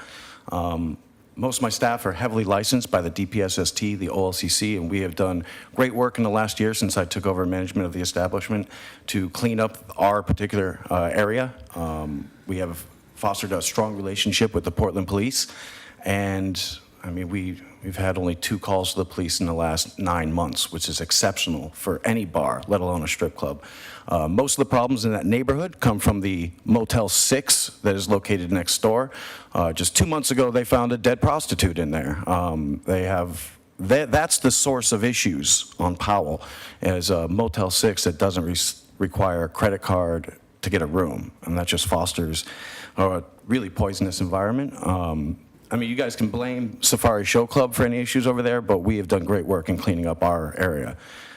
You're going to take away jobs from about 25 single mothers, and a number of my staff are parents. They're all going to lose their jobs at the end of the month if you do this. So just wanted to put that out there, maybe think about that. Thank you, and we appreciate your testimony. Thank you. Colleagues, any further questions? I guess my only question was, why was this not on the regular agenda? Because it's... It should have been on the regular agenda, and that's one of the reasons it's been pulled. Director Krieger, and frankly, I want these on the regular agenda because there is a narrative out there in the community that we're blowing off affordable housing. This will be the 3rd one we've discussed this morning. I want them into the public view so that people can see that we are actually taking this seriously and that we are moving forward. Director Krieger. Yes, I apologize that this was an error that occurred on the consent agenda. there are about 6 people that touch the front sheet, including myself, and I should have caught it. That's okay. Yeah. I wasn't, I was just, The council needs a 4/5 vote anyway to acquire real estate, and this is of great importance. So in the future, all acquisitions by the Housing Bureau will be on the regular agenda. I think there was a question about remediation of the building itself. Nothing disqualifying showed up in the way of hazardous materials in the building. It's a shell with plumbing improvements, and since there's no historic significance to the building and it's not older than 1906, I don't think it needs to be hand dismantled. We are cognizant that the property around it is quite dense and urban, so we don't want to create a lot of dust and debris. So that will be closely managed. And we regret that, this has an impact on the employment of people currently gainfully employed there and doing perfectly legal work. The current purchase and sales agreement closes September 30th. The escrow and all documents will have been signed by the 29th of September, and the business will, under this current schedule, close September 30th. We are only buying the real estate. We're not buying the operating business. Thank you. Is it the intent to use the building itself for the shelter? Yes, it is. We've been working with the Joint Office of Homeless Services. The operating money needs to come from the Joint Office for this to be repurposed temporarily. There will be some employment, obviously, connected with the operation of the shelter. Obviously not the same, very highly likely not the same people. But there will be some employment, beneficial employment. And to Lightning's point, there are construction labor indices that we can always refer to if you're interested in knowing what job impacts are. I mean, that's a fairly standard practice. I'd be happy to include those in our future impact statements as these come to council. We're getting a head nod from the folks who are here today that they'd like to see that. And I think it would be useful to see that as well. Perfectly legitimate, especially since we're talking about employment losses and gains. Absolutely. Yeah, good. Thank you. Please call the roll. Saltzman? Well, what's not to like about this? It takes lodging tax, which is paid for by visitors, and I think all Oregonians like the idea of visitors paying us taxes, and we're taking that tax money and investing it in affordable housing and providing for a shelter as an interim use. And, with all due respect to the Safari Club and the impact it will have on your employees, this is something that 300 units of affordable housing with a shelter as an interim use, as we all know, are sorely needed in our city at this time, and I'm very happy to support this project. Aye. Hugh Daly? Well, I certainly don't relish the idea of the city putting anyone out of business and decreasing jobs, but the reality is we're so far behind on our demand for affordable housing, and I'm assuming that this particular lot is really our best or most economic chance at creating affordable housing in this neighborhood, so I vote aye. Fritz? Well, thank you, Mayor, and thank you, Director Krieger. It's a very helpful explanation of what's going on here and taking each step at a time. And I do agree with your suggestion to have it be a women and children's shelter with the close proximity not only to Cleveland but to other services nearby. So thank you. Aye. Wheeler? Aye. The ordinance is adopted. Invitations will be out shortly. Next item, and I know we have our folks from the Police Bureau waiting. It'll be about 10 minutes. We'll get the appointment taken care of here with IPR, and then we'll get right to you. And I really appreciate your patience this morning. Thanks, Captain. Next up, please, is, where did I put it? Here it is. Item 881, please. Appoint Daniel Schwartz to the Citizens Review Committee Advisory Board to the Independent Police Review, a division of the City Auditor's Office. Good morning. Good morning, Mayor, members of council. It is my distinct pleasure as the IPR director to introduce Mr. Schwartz for appointment to the Citizen Review Committee for a 3-year term. As all of you know, these are pretty difficult times for community police relations nationally, locally. The CRC serves a particular role in providing and acting as a bridge between the community and the Police Bureau, and serving as a kind of direct community involvement in police accountability. The CRC is comprised of 11 community members. Mr. Schwartz, should he be approved by you folks, will join them. And Mr. Schwartz is an extraordinary individual who is a long-time Portlander, a Lewis and Clark graduate, resident of North Portland, and works as a research associate at OHSU, as well as owning a small business owning a small business. He is exactly the type of person that we need on the CRC, of having a variety of backgrounds, and so that the CRC is not just comprised of attorneys, which historically it has been, and also having younger folks on the CRC. You have the packet. Mr. Schwartz is prepared to give a brief statement indicating his interest on serving on the CRC. Great. It's actually right there, right? Yeah. Good morning. Thanks for being here. Good morning. Thank you. Thanks to Director Sevier for referring to me as younger folks. The preservation of a citizen's utility to observe and provide input on the Portland Police Bureau's disciplinary process is an indispensable element of police oversight. I hope to be able to be a part of that process as a member of the Citizens Review Committee, and I have full faith that I will be able to carry out my responsibilities in a fair and independent manner. I look forward to working with the City of Portland, and I thank the City Council for your time. Colleagues? Can you tell us about your small business? Sure. The small business is Parkside Pub. It's a very, very small restaurant that's adjacent to Kenton Park, actually about a block west of the Paul Bunyan statue in Kenton. I think it would only be responsible, Commissioner, if we did a field trip. An investigative field trip. Background check, yeah. Thank you. I'm delighted that you're stepping forward, and we could really use your perspective. It's a very important committee, as you know, as part of the accountability measures that we have in place. And Director Sevier, I appreciate your bringing forward such a qualified candidate. Is there any public testimony on this item? Yes, we have one person signed up. Would you mind just hanging out for just 3 more minutes, and then we'll be right back with you. Thank you. Dan Hendelman. Good morning. Good morning, Mayor and Commissioners. I'm rested up after last week's 5-hour session and ready to testify today. I'm Dan Handelman with Portland Cop Watch, and we regularly testify when people are being appointed to the Citizen Review Committee. We have no particular problems with Mr. Schwartz. We read through his application, which I know all of you have because that's required by the ordinance. It was actually interesting.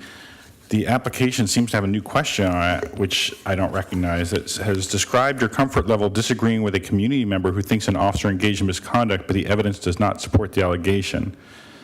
There's not a similar question for disagreeing with a police officer's point of view, and I'm not sure why that is. As it happens, most of the time when a police officer comes before the CRC and appeals to them, the CRC lowers the level of discipline or disciplinary finding that was supposed to be imposed on him, and that for the first time that didn't happen in June when an officer came forward and they upheld a sustained finding. But frequently, the CRC seems sympathetic when an officer takes the time to come before them. So it's odd that the question has to do with bias towards the civilian. I should also add that Mr. Schwartz has attended, I believe, more meetings in the last year and a half than Jim Young, the person that was reappointed by council in April. And I was told by an IPR staff person that Mr. Young resigned recently, which leaves an open seat. And as far as I know, Mr. Schwartz is the last alternate, and I'm not sure how IPR plans to refill that seat. But it means that your appointment that was made just in April, where Mr. Mayor, you asked for them to let Mr. Young attend by phone, and he didn't. He only showed up to one meeting, I think, since then. That seat could have been filled by somebody else, and now it might end up being open until October when their cycle ends for applications. I also should note that Mr. Young's seat could be filled on an interim basis from time to time by a police review board member had City Council changed the ordinance the way we recommended, Portland Cop Watch recommended back in April. And we were also promised at that time there's going to be a work session about how to fix the system, and I haven't seen that on the agenda, and we, Portland Cop Watch, have asked to be included in that discussion. We're the only organization in the city that's attended every single meeting of the CRC ever, so we're hoping that when that does happen, that we'll be invited to the table.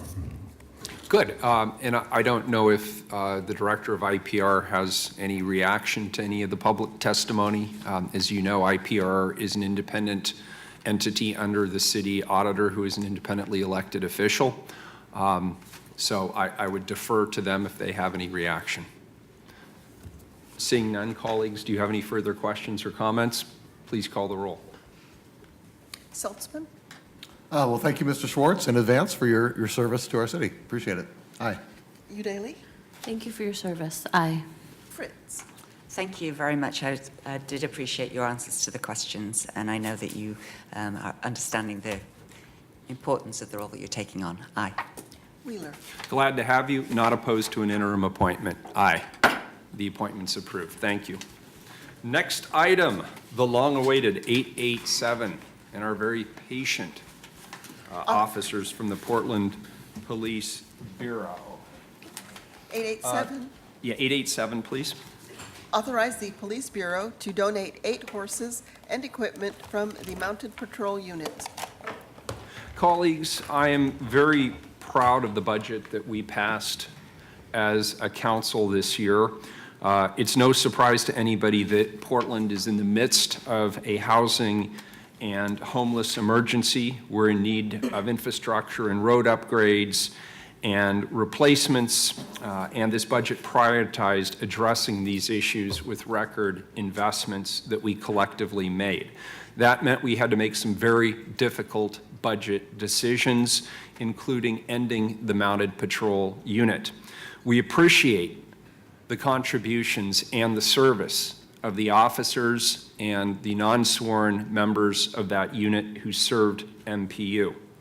Please join me in thanking our Mounted Patrol Unit staff and the horses, Monty, Asher, Red, Murphy, Diesel, Major, Olin, and Zeus for their services. I actually wish that my parents had consulted the people who named those horses, because all of those are great names.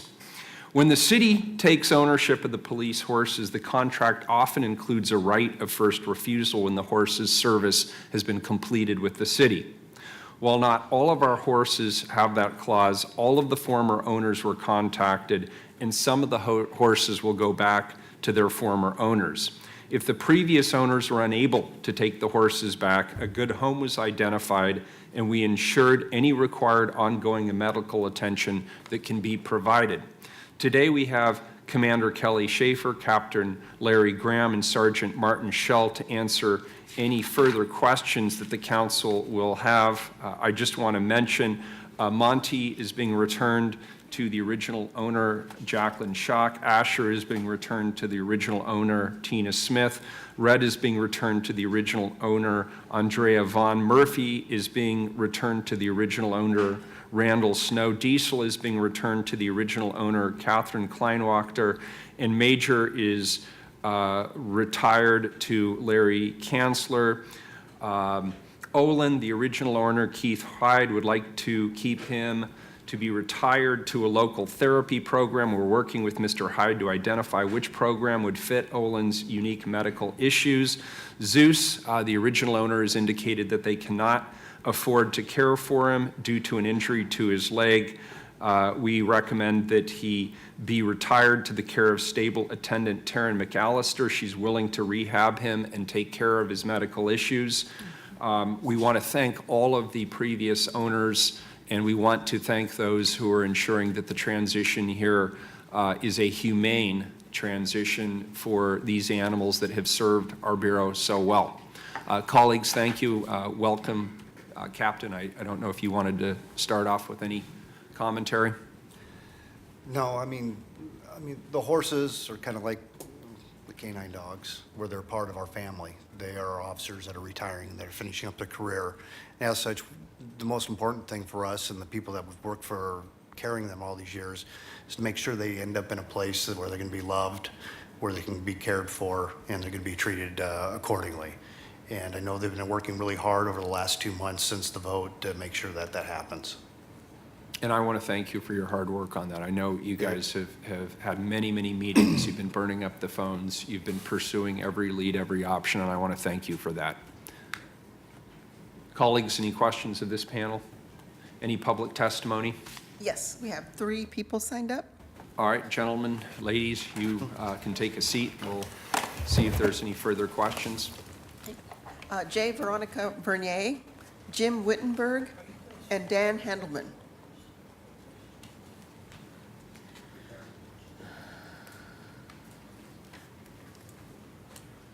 Jim, were you interested in testifying on this issue? Great, come on up, sir. Dan, why don't you go ahead and start off, please? Oh, all right. I'm, again, Dan Handelman with Portland Cop Watch. And I'm glad to hear the horses are going to good homes and that they're not being treated as property, which is how they're listed in the ordinance today. It's sad that for years they had to walk on sidewalks and the pavement, which is not what horses are meant to do. They were put in the middle of sometimes chaotic protest situations, which caused a lot of fear and alarm and injuries.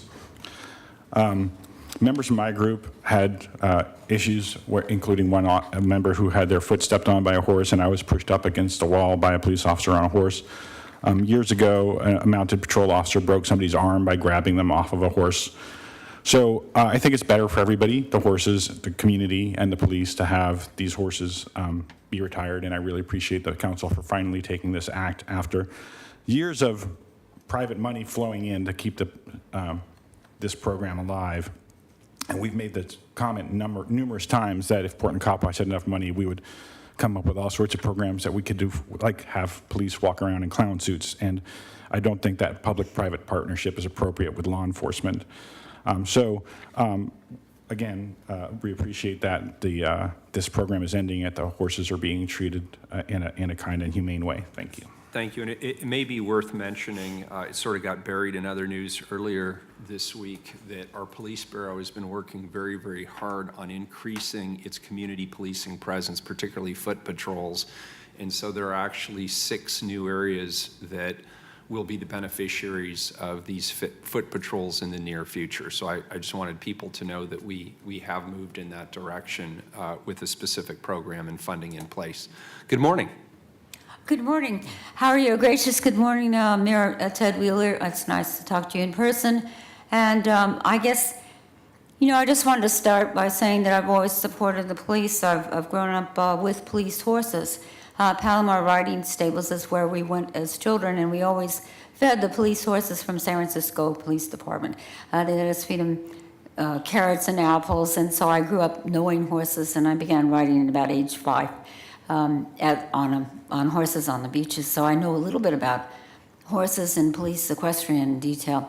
I also know that in Golden Gate Park during the 1960s, the mayors always, especially Mayor Dianne Feinstein, and also Mayor Art Agnos, and some of the other mayors, Mayor Moscone, used police horses to control crowds, and they worked quite well. They're above the level of the crowd, and they are actually known. They're not police equipment, but they are an added adjunct of the police department. In approaching a horse, you always kind of look them right in the eyes and smile friendly and say, "I'm going to ride you," and that's a good thing. In putting horses out to pasture, I think that we should give credit, give them all medals for service, because they do go above and beyond the call of duty. Now, I knew Horse Bob and Horse Frank, San Francisco equestrian detail, and that was during Mayor Feinstein's administration, Mayor Moscone also. And both of those horses were great. We got to know them in the Haight-Ashbury, and they'd come out in the Panhandle. All the kids would pet them, and that was a good thing. So I think respect is important. I just wanted to say one tiny thing here. During the latest Montevilla Street Fair, we had Shetland ponies, and I watched them go around. I thought this was just great. The kids got up on the ponies and they got to ride the horses, and they developed a sense for farm animals and an appreciation for what horses do. I think that they are especially trained. I think there's not a fear factor there.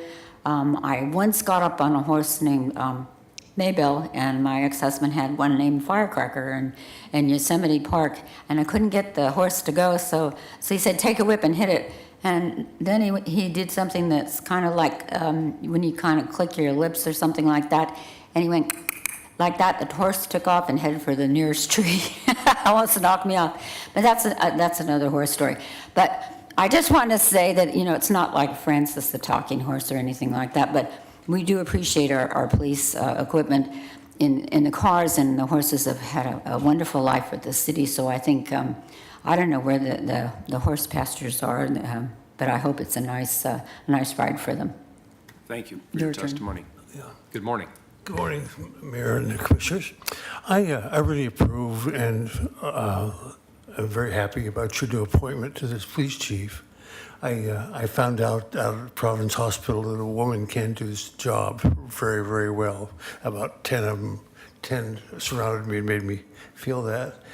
When I was a little kid, I remember back when I used to come to Portland from Roseburg, Oregon, with my mother, who was a owned a furniture store down there, and she sold furniture all the time. And she, to get us to come, she always used to tell us about, as I remember, it's 70 years ago, that we can go see the horses if we go to Portland to get us into it. So every time we go to Portland, either there or in Aloha after we moved, we had the horses to look forward to. It's one of the humanizing parts of Portland. It was one of the things that always was around, and we told ourselves that this would be a staple probably excuse the word, forever. And I know you've had a hard time the last few mayors of keeping these horses with private donation stuff, but this is one of the saddest days of my life to see this happen to Portland, because how much more are we going to take away from the people of Portland and tell them it's good for them? We decided this is a good thing for you, so we're going to take this away and give you this. And I don't know if we're getting the input that we should be getting about what is taken away and what you guys give us. I like to have some say in that.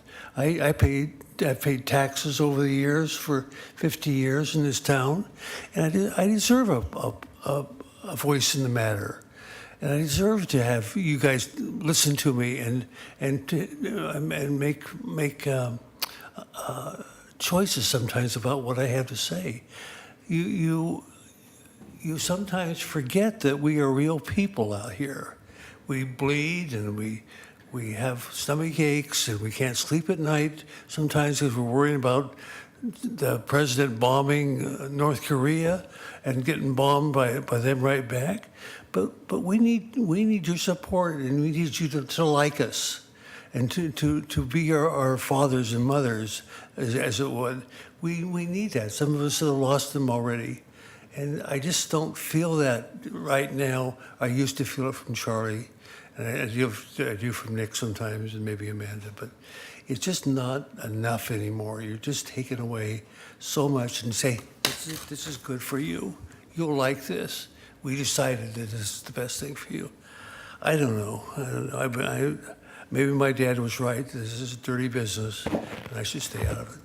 Anyway, thank you so much. So Jim, let me respond to that, Yeah, because sure, you've raised sure, it twice sure, this morning, and sure, I feel like as the mayor, I owe you an official response. Good.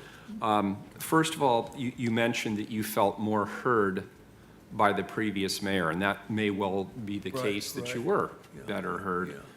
But then you went on to say, as your example of what we've lost was the Burnside Bridgehead, which my recollection was that was firmly in place many, many months before I ever took over as mayor. So that's just sort of thing number one that struck me as interesting.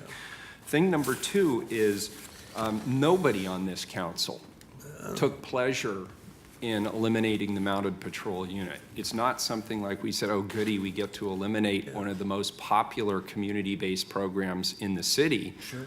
The decision we had to make, and what I think is really the challenge of being a local elected leader today, and my colleagues up and down the West Coast would tell you the exact same thing. It's about choosing between options with a limited pie of resources. And I did make some very clear choices. I chose foot patrol over mounted patrol. And I was very, very overt about that in 3 different budget sessions. We chose, we made another decision around affordable housing investments over other popular programs within the Parks Bureau. We had to shift resources. So really, it's not about not listening. It's about absorbing what people are saying and then making the hard choices, the trade-offs between things.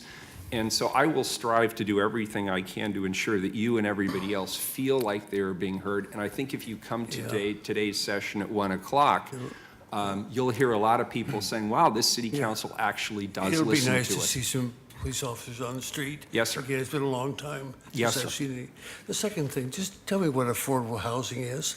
I sure can't figure out what it's. It depends, there are legal definitions, typically, 60 to 80% of median family income. I talk about it in very basic terms. And then 30% and under is what we would call, 30% of- deeply discounted or heavily subsidized housing. Some people call that government housing. I really think about it generally. I think about workforce housing on one hand, which means people who are here who hold one, sometimes more jobs, and still they cannot afford to live in this community without some sort of a discount.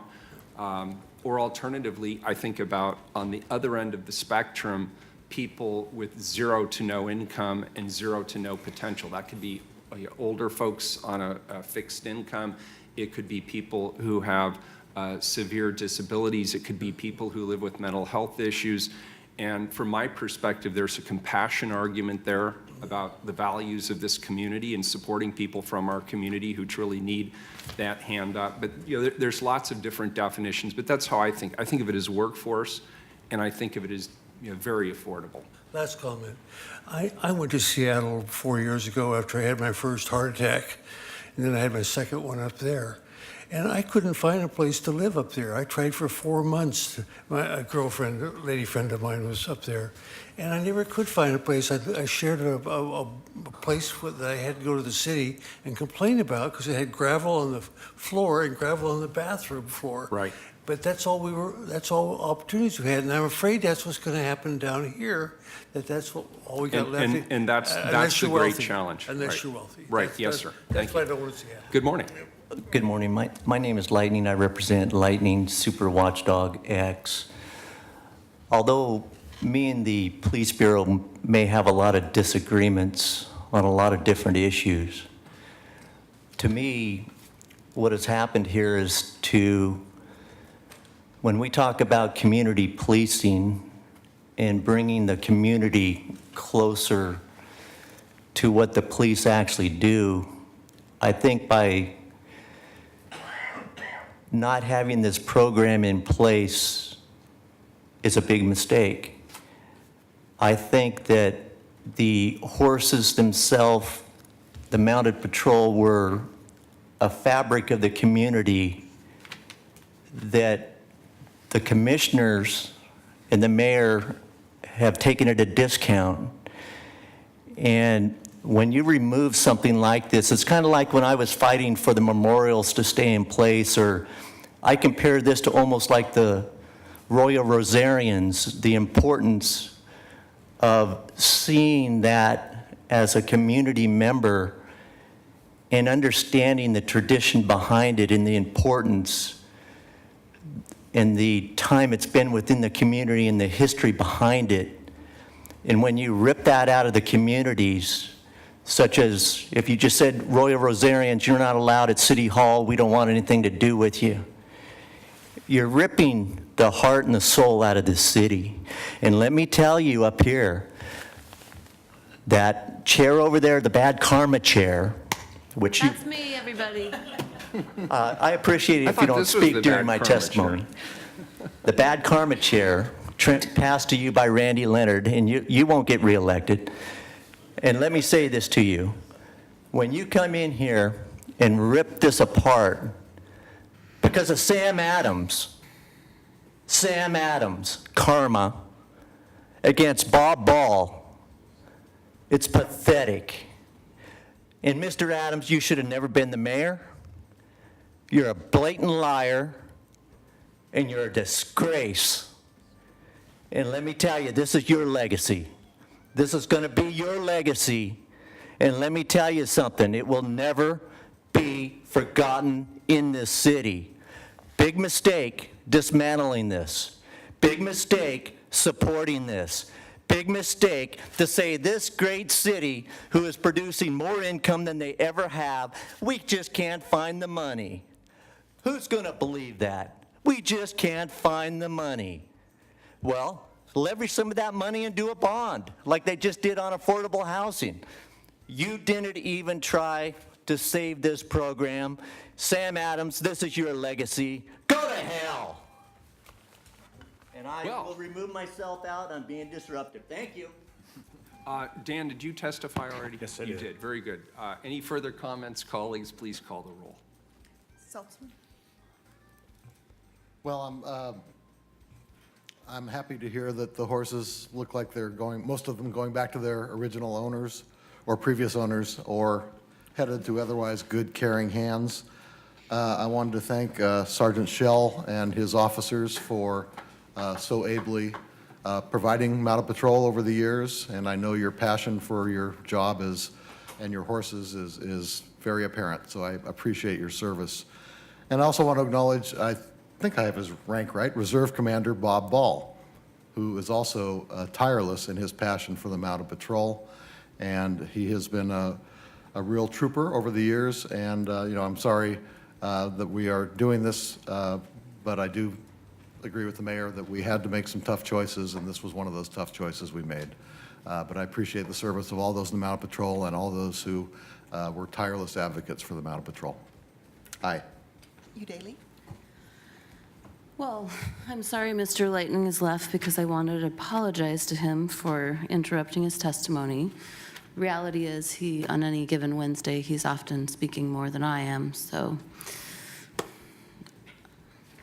With that said, I may regret saying this, but I'm just going to share it. As someone who grew up in rural Oregon with horses and as a protester who experienced the use of horses for crowd control, I'm glad to see the horses off the street. They don't belong there.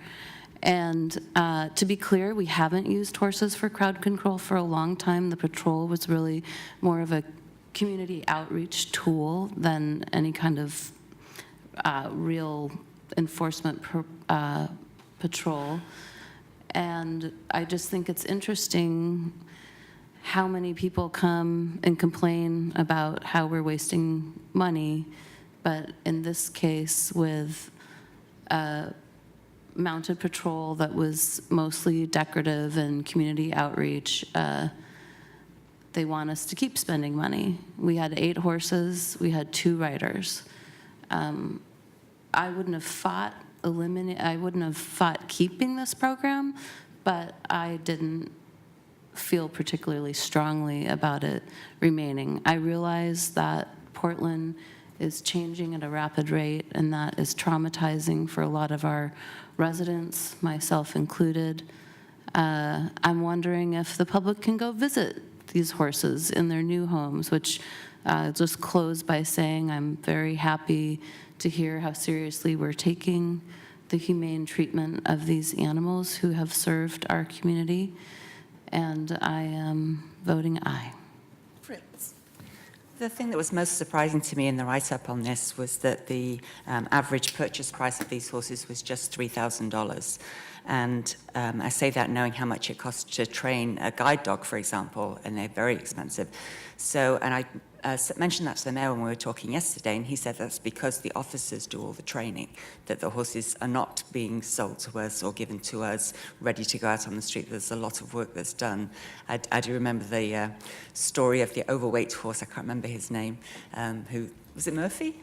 Something like that.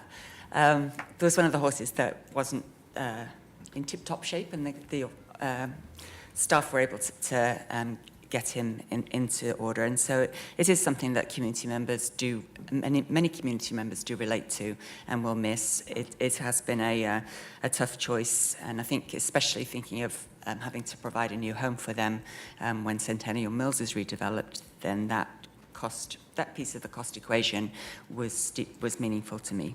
So thank you, Mayor, for your leadership. Aye. Wheeler. I think I've already given my speech. I want to once again just thank the people who over many years were involved in this patrol unit, served it well, and led with dignity. Thank you. Aye, the ordinance is adopted. So colleagues, we have 1, 2, 3, 4. One of the 4 is a second reading. Those giving testimony, given the tightness of the schedule, I'm going to simply ask if you could, maybe give a few sentences. Top line, we've all read the reports, and if anybody has any questions, entertain questions from the City Council. So first up will be 888. Accept bid of Moore Excavation, Inc. for the Wheeler Reconstruction and Green Street Project for $7,886,940. Thank you. And while they're coming up, the usual disclaimer, I have nothing to do with this from a Wheeler reconstruction perspective. I was Purely wondering about coincidental. Good afternoon. Good morning, sorry. Good morning, Council. I'm Larry Palat from Procurement Services. I'll kind of cut through the front part of the typical report. This report is to award a contract to Moore Construction and Excavation, $7,886,940. It was previously approved in an authorizing ordinance. The Bureau of Environmental Services Procurement Service had established the typical 20% subcontractor and supplier equity goal. There is a total of $891,162, or 11.3% of DMW ESP participation for the project, including 7 firms, 7 DBE firms at $726,600 doing trucking, concrete cutting, and traffic control, 1 MBE firm at $105,000 with boring, and 2 WBE firms at a total of $59,562 doing landscaping and cure-in-place pipe lining. Moore Excavation is located out of Fairview, Oregon. They are fully compliant with all city contracting requirements. That's the short version. We have someone here from BES and someone here from Moore Construction if there is specific questions.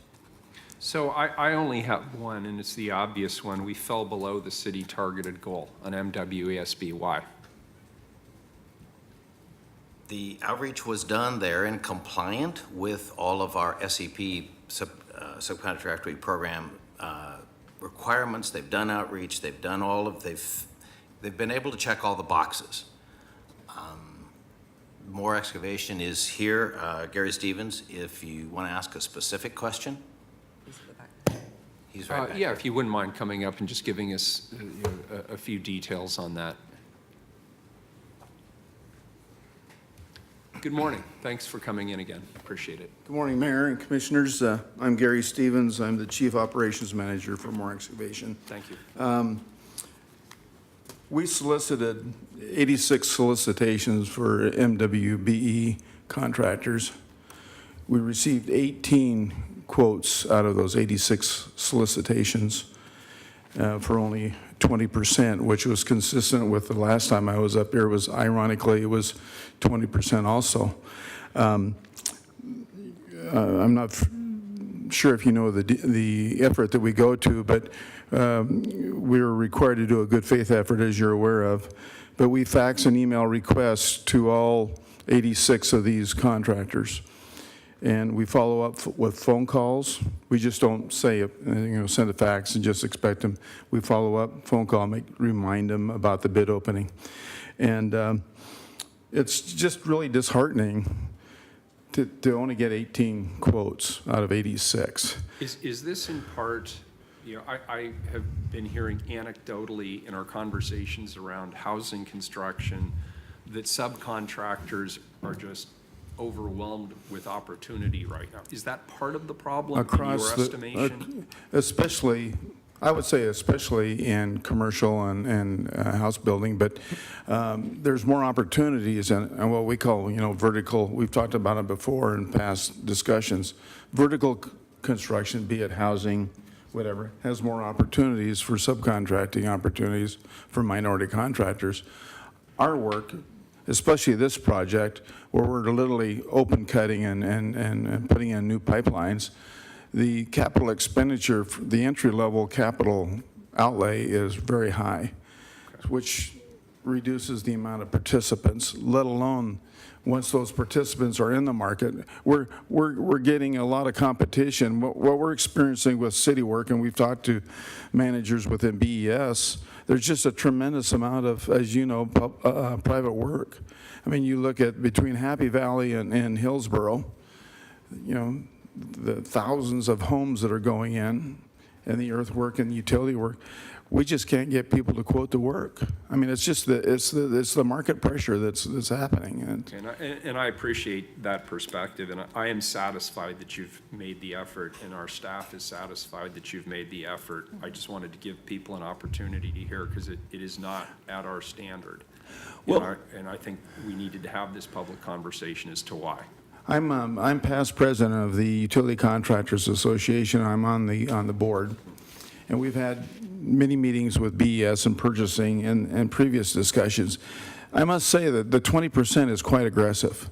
It's the highest of any municipality or state body in the state as far as minority participation, or ESB. It's very aggressive. We're quite proud that, you know, we've got 11.3%, quite honestly, participation on this job. Out of 15 subcontractors, 10 of them are WBE ESBs. So 75% of our contractors are. So, you know, we were quite pleased with the results. It's just, unfortunately, we can't get to that. We haven't been able to get to that. Oh, I got one I haven't shared with purchasing, but we just, there was one subcontractor of ours that just received their WB certification with the state. So we have another 2+% that we'll be applying for approval for this job. So there's some plus. So we're in the 13 or 14%. So Okay, that's good news. yeah, That's good to hear. But it's just the market right now. Okay. It's just real competitive. Thank you for clarifying Yeah. that, Commissioner Fritz. Well, I certainly appreciate you have been here many times on these contracts, and you know that we're always going to ask the questions. Yeah. So I do appreciate the effort. Do you have any suggestions for us? Is there anything the city could do to help in this challenge?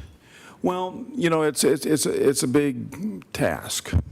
And Commissioner Fish in the past has discussed about disparity studies, and the city has gone through disparity studies.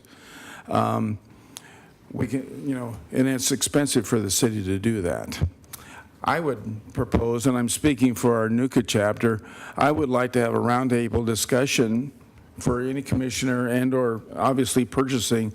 I think we need to revisit this aspirational goal of 20%. I think we need to take another look at it. It's an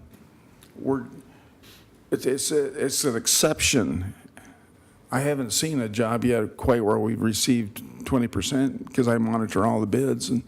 But I'm more than happy, and I'm volunteering our NUCA, our Utility Contractors Association, to sit down with a roundtable and just talk through this process.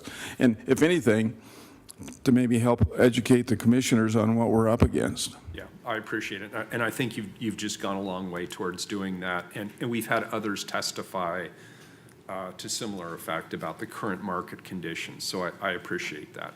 Thank you. Colleagues, any further questions? I'll entertain a motion. Move the We have report. someone who wants to testify. Yeah, I will get there. I'll entertain a motion. Move to accept the report. Second. So we have a motion from Commissioner Fritz, a second from Commissioner Saltzman, and we have one person. Yes, Shedrick J. Wilkins. Thank you, gentlemen. Thank you. Thank you.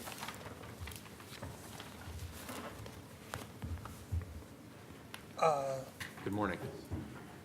Since this Green Street project did not mention street lights, can I defer my idea to the next talk, which is 888? So I'll mesh it together. The one that does the lighting. You know what, go ahead and yeah, well, that's fine. Yeah, we'll have you up for the next. Please call the roll. Saltzman. Aye. Udaly. Aye. Fritz. Aye. Wheeler. Aye. The procurement report is accepted. Next item, please. 889, extend contract with Fastenal Company to provide facilities maintenance, lighting products, and industrial supplies for use citywide by $700,000 through June 30, 2018. Colleagues, or is there any staff here on this particular item? Good morning. And I'll just ask colleagues, do you have any questions at this particular point? Seeing none, why don't we take public testimony on this item?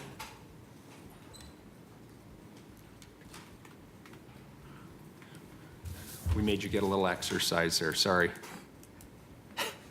Since I'm kind of a solar energy advocate, I've always had this idea that, I'm Shedrick, that we use street lighting as a way to make solar cells, you know, how, in an artistic way. I live near Sisters of the Road where they have this artist that has solar panels and it has this curved kind of thing that glow, you know, lights up.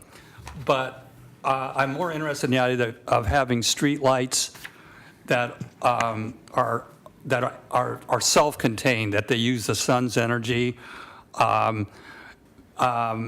a form of art, you know, as well as, and somebody might come up with this idea because we live on the Cascadia fault line. There could be an earthquake at any time that might crack the concrete and the wires or the electrical lines going to the lights themselves. So you might want to look into that. Either, if I don't come up with this idea, somebody in Seattle would. So in fact, the artist that has these things around the Sisters of the Road Cafe is from Seattle. And also one could, if any excess power from the sun be used, you could actually, people could plug in their cell phone in an earthquake or call 911 or something like that. And they would be self-contained off the grid. And I think about, I was here with the Lou thing about how Randy Leonard had this idea. It's the same thing. My idea is to do something that Portland can sell. And I'll have a target date too, is pretty soon that we will complete the Multnomah County Health Building, which I understand does do triaging in an emergency. And it would be interesting if some of the street lights around it would function even if the power was gone. So I want to push that. It's interesting, the first time I met you, Mayor Wheeler, I was at the Chinatown Neighborhood Association. And you came in there talking about the building itself that was going to be built, and I'm sitting there, I didn't know I was talking to you. You were the head of Multnomah County. It was just funny. You were just like that. It was like, I didn't really know who you were. It was kind of funny for me to do that. Now you've become mayor, so. Again, I think it's a good idea that if we are in this area where we could be hit by an earthquake, the street light should function for crime and other things. And just like the Portland News, we could sell these to other cities. An interesting idea. Thank you. I appreciate it. Any further discussion, colleagues? Commissioner Udaley? Very good. Please call the roll. Mayor, Yeah. can we have Larry please come up? He has an amendment that he would like to bring forth. Oh, an amendment. Bring it up. Thanks, Larry. Thanks, Mustafa. Good morning, Larry Palat again. Really quickly, 889 was to amend the Fastenal price agreement to add $700,000 and a year's time. In reality, some due diligence by procurement services has determined that the actual spend has not reached the projected amounts. We're asking that the ordinance be amended to simply add the time and not the money. We don't need the money. So what it really does is it changes this ordinance to an administrative one. It wouldn't normally come to the council because it is administrative, it would fall under the CPO authority. Truthfully, I'm just here showing off a little bit because the due diligence that we did in this kind of thing, which we do anyway, but it's on the council agenda, it's here, and I thought I was going to take a second just to say, all right, we're doing due diligence, we are covering money, we're transparent, we look at things, and we look at what's efficient and what's necessary, and we determined that we really didn't need to add a bunch of money to this contract. Great. So like I said, I thank you very much for your time, attention. I'm just showing off. So would you like an amendment to that effect? I would appreciate an amendment to that. We'd be happy to entertain it. Colleagues? So you want us to remove the $700,000, Yes, ma'am. wherever it appears in the entire? And to just extend the contract? We're just extending Through it. June It is a 30th. price agreement based on the state of Oregon competitively solicited, so we just piggybacking on a state agreement, and we're just saying we need another year. By the time we get to the end of that year, we will probably have spent the original amount. Okay. We don't need the money. So I move to amend the ordinance. So we have a motion. Do we have a second? A second, and that's to Second. amend it by removing the adding Okay, 700,000. and I will ask you to work with legal counsel. They're huddling over there to make sure that we have the exact language throughout the document. Very good. They're nodding yes, that is fine. Let's vote on the amendment. Please call the roll. Saltzman, Aye. Udaly, Aye. Fritz. Thank you for your work. Aye. Wheeler. Aye. Great amendment. Happy. The amendment's passed. Any further comment on the ordinance itself? Very good. Please call the roll on the ordinance as amended. Saltzman, Aye. Udaly, Aye. Fritz. Aye. Wheeler. Aye, the ordinance is adopted as amendment. Thank you. Thank you all I very appreciate it much. very much. The next item is a second reading. Please read 890. Authorize a grant agreement of $21,307 with Southwest Trails for the development of the Robert Gray Trail for the period of July 20, 2017 through December 31, 2017. Any further discussion on this item, colleagues? Please call the roll. Saltzman, Well, as we heard last week, this funding will provide Southwest Trails PDX the opportunity to make safe an important safe route to school for students at Robert Gray Middle School and others traveling in the neighborhood. Aye. Udaly, Aye. Fritz. Well, thanks to the staff and volunteers at the Southwest Neighborhoods, Inc., and to all the volunteers of Southwest Trails. Aye. Wheeler. Aye, the ordinance is adopted. Thank you, Commissioner Saltzman. Last item.